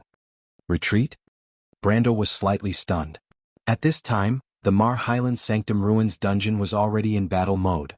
According to his experience in the game, players who chose to leave the dungeon area at this time would become Adega's main target. Although he did not know if the real world of Wonde had such a ridiculous setting, Brando did not intend to provoke this somewhat muddle-headed elemental master. "No, we can't retreat now. Exactly the opposite. Let everyone rest for a while, we'll prepare for the next battle." Brando raised his head. Cruz's people had not yet appeared on the battlefield, and he did not think that the Holy Cathedral of Fire would give up so easily. Even if Cruz's people did not intervene in Erewhon's civil war, it was natural for them to help them deal with a wind elemental. The battle was only halfway through. To be continued. If you like this work, you are welcome to come to Chidian.com to vote for me. Your support is my biggest motivation. Chapter 605. The Cruz people's epic, Pale poem, mentioned that the 4 elven kings and their subordinates were the guardians of this world. However, this agreement was only between them and Martha. These elements were violent and furious, and humans rarely got along with them, just like now.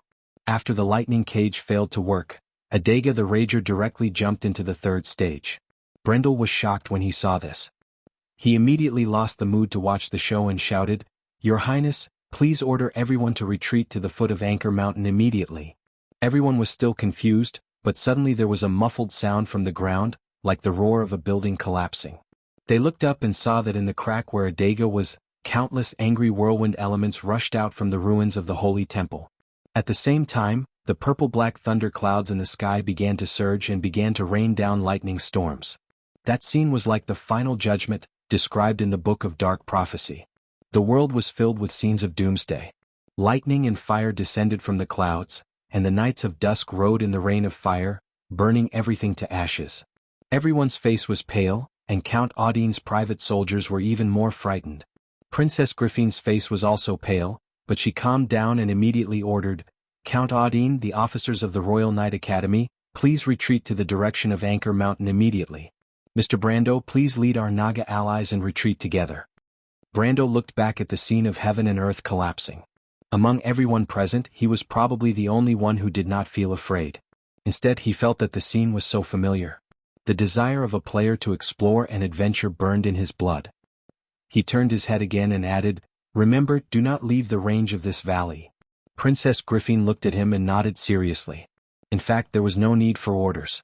The dragon riders of the Southern Legion in the sky had already begun to retreat. After everyone had entered the forest, the last to leave was the gray fin Naga.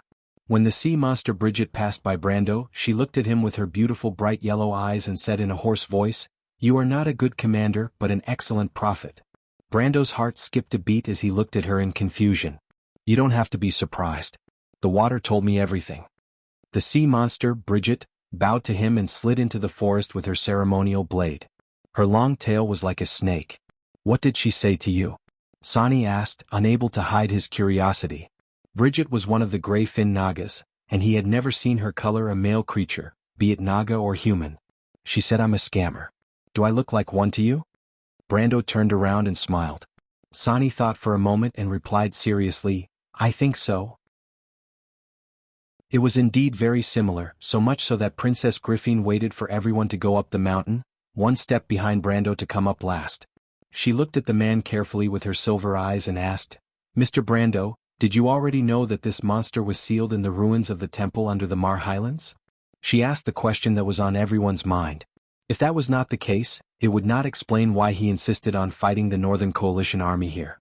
Moreover, he was the one who ordered the production of the disintegration crystals, so he could not hide the fact that he ordered a group of lizard men to transport the crystals underground. Incidentally, he was also the one who discovered the tunnel that led to the underground. Too many coincidences were no longer coincidences.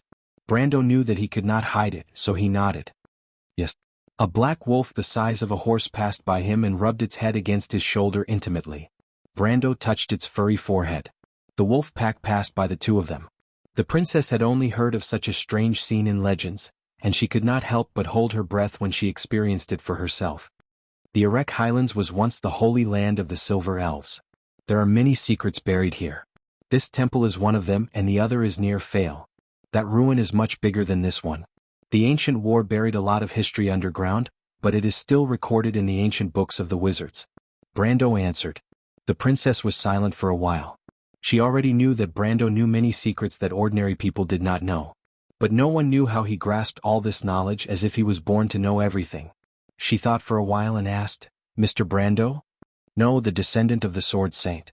You said that you know nothing about your grandfather's deeds, but your experience is like a legend to us.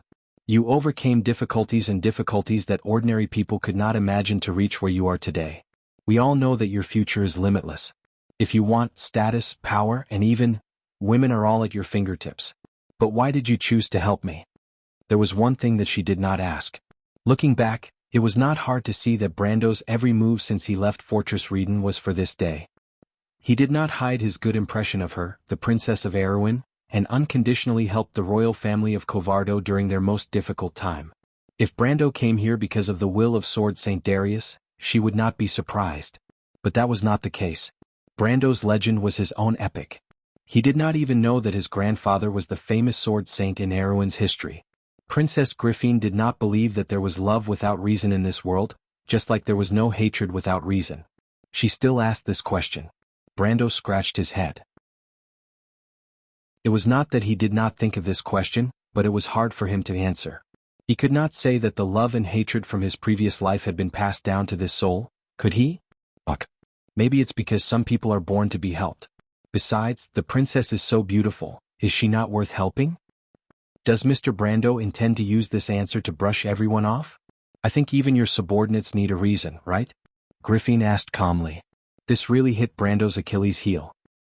He turned around and noticed that Kargleis and Amandina were quietly observing the situation. Indeed, his actions in the past could cause people to gather around him to not ask for a reason. They believed that he could lead them to create a miracle. But saving an aging kingdom required more than a miracle. One day they would need a common goal. Actually, I don't understand either, Your Highness. But I believe that the kingdom also had a revival, but it was fleeting. One or two strong people could not change history. Perhaps what the kingdom needs is not just strength, but what kind of purpose does this strength serve? Is it to eradicate all the wrongs of the kingdom, or to maintain its corrupt rule? Don't you already have an answer in your heart, Your Highness? And your answer is my answer. Brando replied slowly. He closed his eyes. Others thought that he was talking about the second revival of the kingdom, but Brando was actually talking about the last revival of Erewhon. That was the final scene of the kingdom's drama, but it was a regrettable one. Griffin looked at Brando in a daze and clenched her fists. She had already thought of this answer in her heart. But she closed her eyes and forced herself not to cry because of her emotions. She wanted to maintain the rule of the kingdom. It was not because the royal family of Covardo had to last for generations. It was because she wanted to inherit the ideals of the late king and herself, to recreate the most glorious era in Erewhon's history. But her glory did not belong to the nobles, but to the entire kingdom, everyone. Even if the royal family of Covardo no longer maintained their rule, she would not let the glory of the Holy Church fade away. From then on, Erewhon would shine in Wone's history as a kingdom, and not as a vassal of the nobles. Just like the vow that King Eric made on this land, the Lionheart sword did not mean that the rule of this land would continue forever, but that the glory belonged to the people of Erewhon. Until that moment, this ancient kingdom would become strong from the inside out, and radiate new life and vitality. Brando silently looked at the weak girl. She had never had a companion in history. Other than a few players, no one knew the true ideals of the princess. Even the nobles who supported her did not understand why she insisted on it. In order to gain the support of the royal party, in order to gain the support of Duke Erek, she had to compromise time and time again. Some players even slandered her as a political prostitute, but she had to maintain the rule of the nobles in order to achieve her ultimate goal. But the development of history did not always go as expected, and this was the tragedy of the princess. She had to go against her ideals time and time again. Although she tried her best to make up for it in the end, it was hard to change it. When she finally decided to give up the past and focus on moving forward, the new nobles that she had promoted and the royal party who supported her immediately abandoned her.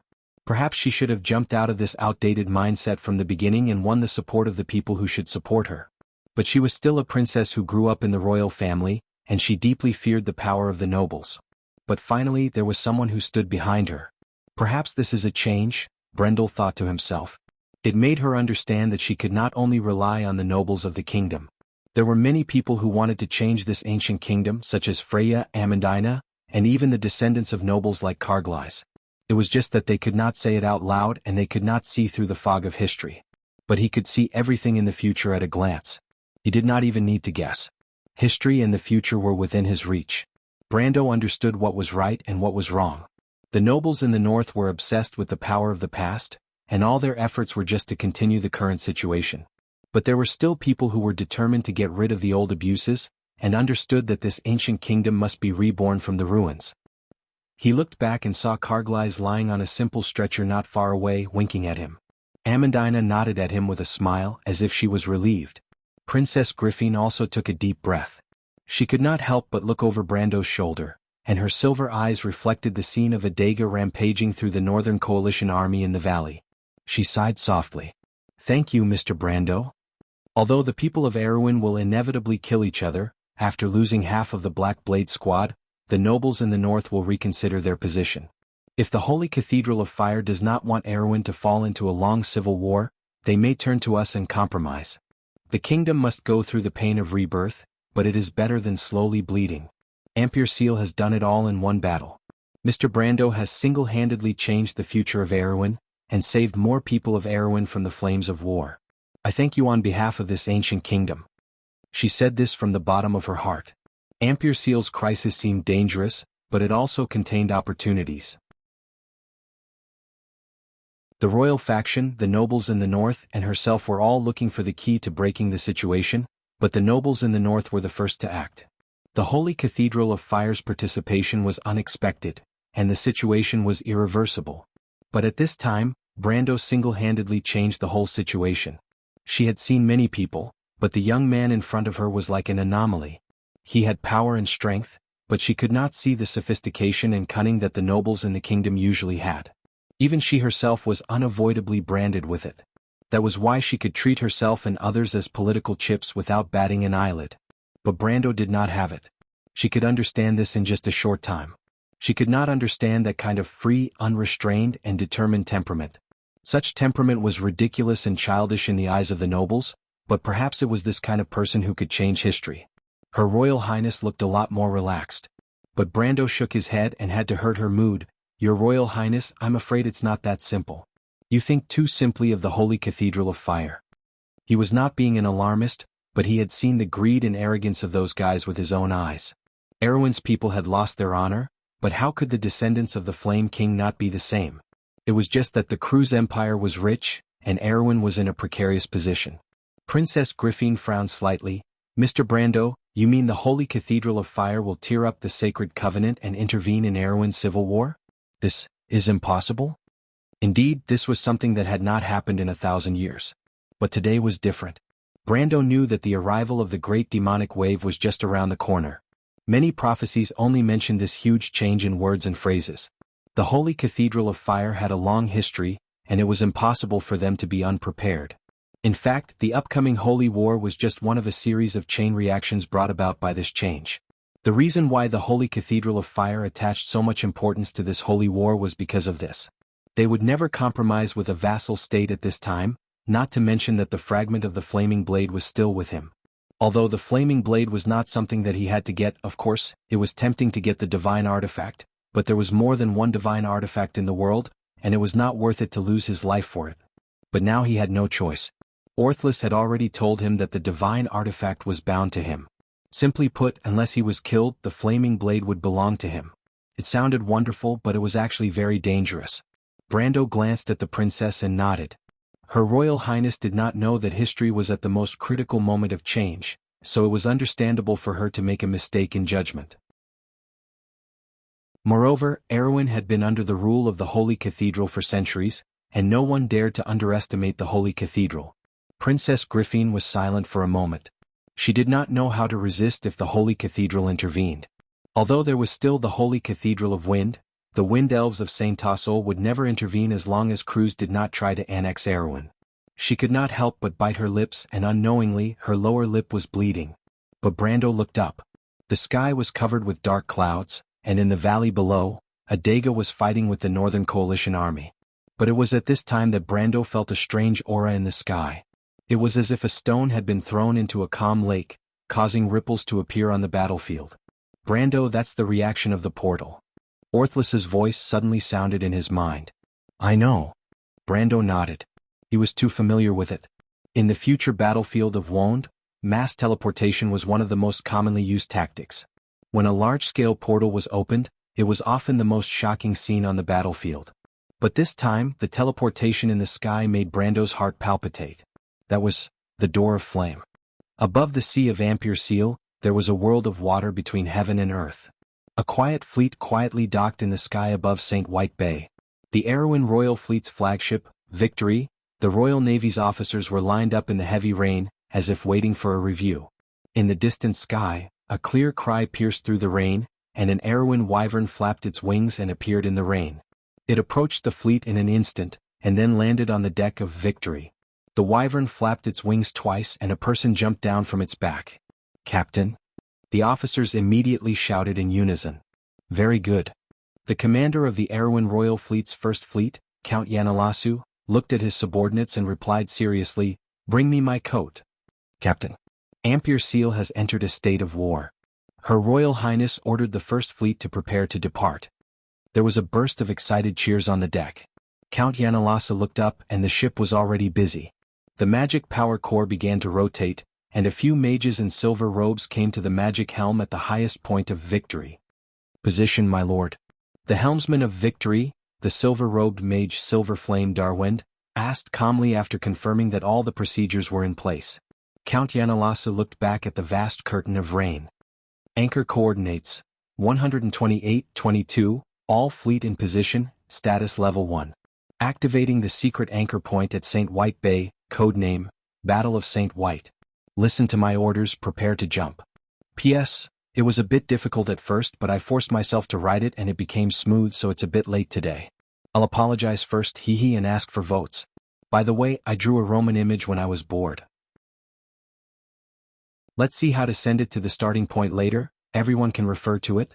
If you like this work, you are welcome to vote for it at the starting point, Chidien. Com.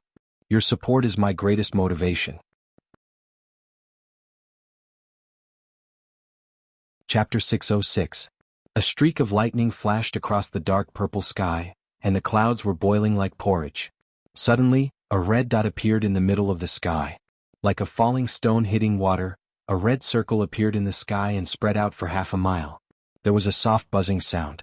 Brando, this is... Orthlis's voice was a little cautious. I know. Brendel's face was expressionless as he watched the scene unfold. The soldiers on the princess side in the forest finally noticed the change above their heads. They looked up stiffly and saw a huge shadow gradually appearing under the red circle. It was a battleship. The 4 decks of cannons and the towering stern of the battleship gradually turned from a shadow to reality. Beside it, 3 smaller red circles spread out one by one, and then 3 small frigates appeared one by one in the storm. Then 12 red dots flashed in the sky. Knight in golden red robes holding flame-shaped swords formed a circle around the fleet. It's the Holy Cathedral of Fire. The fleet of the Holy Cathedral of Fire. The sudden appearance of an unfamiliar army finally affected the entire battlefield. Even Adega could not help but raise his huge head to look at the uninvited guests who had suddenly appeared in midair. Then, the soldiers of the Northern Coalition Army also put down their weapons and looked up. More red dots flashed in the storm like red butterflies dancing. Every time the red light flashed, a fully armored knight riding on a silver Pegasus was left behind. After that, an even wider red dot spread across several miles of the sky. After the red light, a vast number of soldier monks appeared in the sky. Each soldier monk had a pair of flaming wings on their back, as if they were golden angels. The battlefield was silent for a moment. The goddess of golden flame at the bow of the ship, 13 sails for decks, 110 cannons. Brando looked at the scene in front of him and could not help but shake his head gently. The Ash-class battleship, the Perrin. The Knights of the Holy Cathedral. The Holy Cathedral of Fire's armed forces, the Scepter of Fire. The 13 green sails spread out into a pile of green clouds in the storm. The giant ship in the sky was slowly turning, and the goddess at the bow of the ship was shining in the storm. It was the goddess of golden flame at the bow of the ship. The 4 battleships turned one by one and aimed at the storm elemental Adega with one side of the ship. Adega had been sleeping for nearly 1,000 years, and it had never seen such a thing before. But it was at this moment that it keenly felt a great danger looming over it. Cruz's orders came in the wind. Wizards in position. Open the cannons. The next moment, the 4 warships shook violently, and one side of their hull suddenly shot out a fierce flame. Before anyone could react, Adega the Rager let out a blood-curdling scream that shook the heavens and earth. A bright explosion of fireworks suddenly in the night sky. Cruz's people poured all their firepower on the huge monster. Although the more advanced magic power and disintegration crystals of this era had not yet been developed, and the power of the old-fashioned magic cannons designed by the Hazel people was far from enough to pose a real threat to the storm elemental, the severe pain still made Adega of the Rager subconsciously raise its head. It was at that moment. 11 Knight of the Holy Cathedral raised their swords at the same time and stabbed at Adega's throat. 11 golden rays of light extended from the flame-shaped long swords in their hands, completely penetrating Adega in an instant and locking the monster to the ground like 11 golden threads. Compared to the overwhelming firepower of the 4 battleships before, this was a fatal blow to Adega. 11 masters with elemental activation. Even under normal circumstances, it would not dare to take the attack head-on, let alone hit its vitals. Adega suddenly let out a mournful howl. Lightning flashed in his body and he became shockingly bright as if he was going to collapse at any time. However, this monster was indeed one of the top bosses in the early versions of the Amber Sword. Even though he was severely injured, he didn't die immediately. Instead, his ferocious nature was aroused. He struck back, waving his huge palm in the air. The storm elemental was huge, and this palm almost covered half of the battlefield. The 11 Knight of the Holy Cathedral did not dare to take it head-on and hurriedly scattered. The 3 frigates behind them were in trouble. One of the ships was directly hit by a dagger. Just as the cyan protective shield lit up, it instantly emitted a blazing white light. Then with a loud bang, it was smashed into pieces by a dagger's slap. It was swept into the distant hills from mid-air. About a few seconds later, a bright fireball rose in that direction. But it was at this time. The thick clouds in the sky suddenly moved slightly. The clouds seemed to gather in a vortex in one direction, and in the center of the vortex, a golden red light flashed. Boom! A fiery red beam of light fell from the sky with a loud bang. Like a red sword, it pierced through the head of Adega the Rager in a flash and nailed it to the ground. The storm in the center of the battlefield suddenly stopped. There seemed to be a faint sigh in the wind and rain. Then, in the blink of an eye, countless lightning spread out from Adega's body and tore its body into pieces. It turned into clouds and dissipated in the storm. Then everyone on the battlefield saw a tall knight in a long cloak in the clouds pulling out his long sword from the lightning. It was the deputy commander of the Holy Cathedral Knight Regiment, the Golden Flame Sword Williams. The Northern Coalition Army suddenly let out a cheer. It was shocking. Williams, the deputy commander of the Holy Cathedral Knight Regiment, calmly looked at the ants on the ground. There was not a trace of superfluous expression on his face, but golden lines of law surrounded his long cloak. His eyes also turned golden. He held the long sword in his hand and looked down. The rain in the sky turned into white smoke before it could get close to his body, and then merged into the surrounding rain. He did not speak. The ground quickly quieted down. After Adega the storm elemental dissipated, there was only a piece of embers left after the explosion. Those small wind elementals also scattered and fled. No one would think of holding them back. Williams soon saw the little girl in silver in the forest. At that moment, Princess Griffin also saw him. The young girl stood in the rain with her head held high. Her face was pale and her silver eyes reflected a trace of rain. However, there was a light that was even brighter than before, as if there was a ball of raging flames burning within. At that moment, Williams had an illusion, as if he saw the pair of incomparably bright eyes. But he shook his head and laughed self-deprecatingly. "Little princess, I'll give you a chance. If you bring your men out and surrender, I can spare your lives," Williams said softly, but his voice seemed to spread throughout the battlefield so that every soldier present could hear it clearly. "How can you do this?" Princess Griffin clenched her fists tightly and gritted her teeth. "You made an oath before the sacred covenant. What did that oath say? You said that you would treat every country under the Holy Cathedral fairly, but today I only see the Holy Cathedral of Fire belonging to Cruz. If one day the Holy Cathedral of Fire betrays everyone, aren't you afraid of being betrayed by everyone?" Brando saw that her hands were trembling slightly. Williams did not speak and did not even bother to find an excuse. He replied faintly, "Is this your answer, Princess Griffin? Unfortunately, no matter what you say, you can't change the fact that you must belong to the losing side today. Because this is the will of the Holy Cathedral." Princess Griffin suddenly froze as if struck by lightning, her silver eyes full of grief and indignation. Williams glanced at her and shook his head disdainfully. "Princess Griffin, either surrender. Otherwise, I'll let them die with you. You only have half a minute to think about it." Her voice shook the mountains and fields. Grey Sword Saint Mephistopheles carried his long sword and suddenly stopped. He looked up and saw a golden red door suddenly open not far in front of him. An old man in a bishop's robe stepped out of it. Then 9 more light doors opened beside him, and 9 knights of the Holy Cathedral came out of them one by one. A circle of people surrounded him directly. Mephistopheles was a little amused. "I just killed a bishop and here comes another one."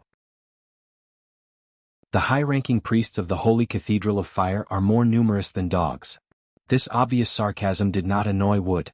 Instead, the old man smiled slightly. "You don't have to show off your glorious deeds of killing Moros to me. But you are hurrying so slowly. Aren't you afraid that the little guy will be killed by Williams?" Mephistopheles glanced at him angrily. "If I say that I am worried, will you make way?" "Sorry, that won't happen." "Then that's it." The two suddenly stopped, looked at each other, and then smiled at the same time.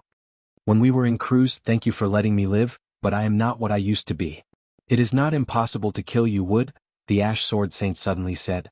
"So, you are really going to do it?" Wood asked. "Not to that extent. You have your dreams to realize and I have my homeland to recover.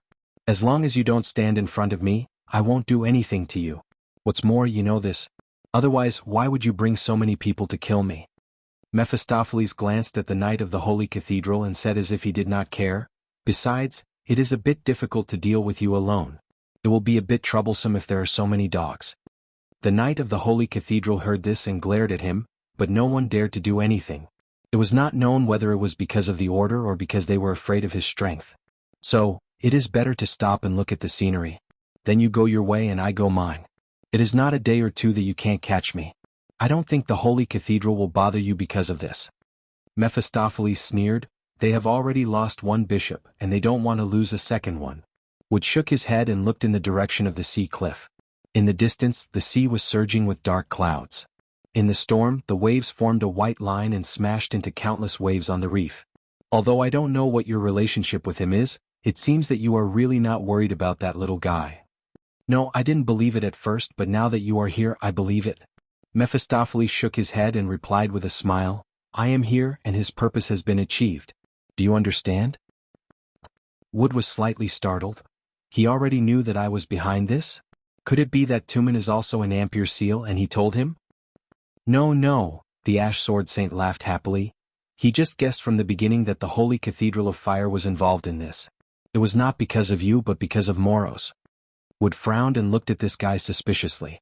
Due to some special reasons he had once let the other party off in curluts, but he also understood that the other party would never appreciate it. The other party was smiling so happily, it must be because the Holy Cathedral of Fire had suffered a loss somewhere. Moros killed Princess Magadol. He thought that he could hide it from everyone, but there is always a mistake. He must have never dreamed that his identity would be guessed. Mephistopheles smiled and said word by word, "That young man is really sharp." Wood's eyebrows raised and his face suddenly changed. "Time's up, Your Highness, what is your answer?" There was silence on the battlefield, as if after the sound of fighting had receded, only the sound of the rain was left. But after a moment William's voice sounded again. Arrogant and contemptuous. Brando saw Princess Griffin standing in the rain in a daze. He was about to walk over, but he did not expect the princess to turn around first.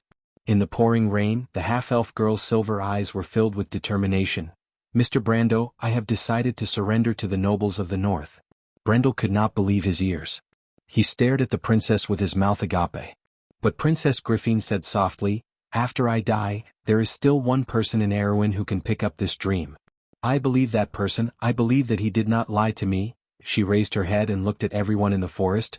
"If these people survive today, one day they will be the seeds of Erewhon's future." "Your Highness." "Mr. Brando, I only have one request." She looked at Brando and her eyes were amazingly bright. "Please save my brother, because even if he can't be king one day, I at least hope that he can live well. This is my only wish, Mr. Brando." She took out a crystal and put it in Brando's hand. "This is the anchor key. Only it can provide an anchor point for the royal fleet. Father built this fleet with his own hands and he gave it to me personally. Now I entrust it to you." Princess Griffin suddenly smiled and tears slid down her cheeks. "Mr. Brando, I hope you remember that there was once a princess of Erewhon who fought side by side with you. I hope the kingdom will last forever. I hope that one day our dream can really be realized. I really hope that your sword will always shine, Erewhon." Brando stared blankly at the princess who was crying in front of him. This was the second time he had seen her cry. She was no longer the strong image in history, but she was the real princess of Erewhon. He covered her mouth with his hand. There was no need to say anything. At that moment time seemed to freeze. Brando pulled out his sword and stepped past the stunned princess. He had already raised his head and replied softly, "There is no need to say anything, Your Highness. Please have hope. Don't give up your dream. Because today history will not repeat itself. The future of this kingdom, I will personally change it for you to see. And from this moment on, everything in the past has already disappeared. There will no longer be the crying of Butchie and no more crimson sorrow. Here the kingdom has not deviated from the path of glory, and everything can still be salvaged." Not far from him, the female knight Maynard who heard his words raised her head as if she had been electrocuted. But Brando had already raised the Haurangaya in his hand and pointed at the person in the air. "Williams," Brendel yelled, 40 years later the accounts. Today I represent those people from that day to ask you to pay it back. Are you ready?" The forest was silent, and the entire battlefield seemed to be left with only the silhouette of a single person. And in front of him was the huge fleet of crews. To be continued. If you like this work, you are welcome to come to Chidian.com to vote for me. Your support is my biggest motivation. You're tuning in to the Han Lee's Wuxia Chronicles YouTube channel.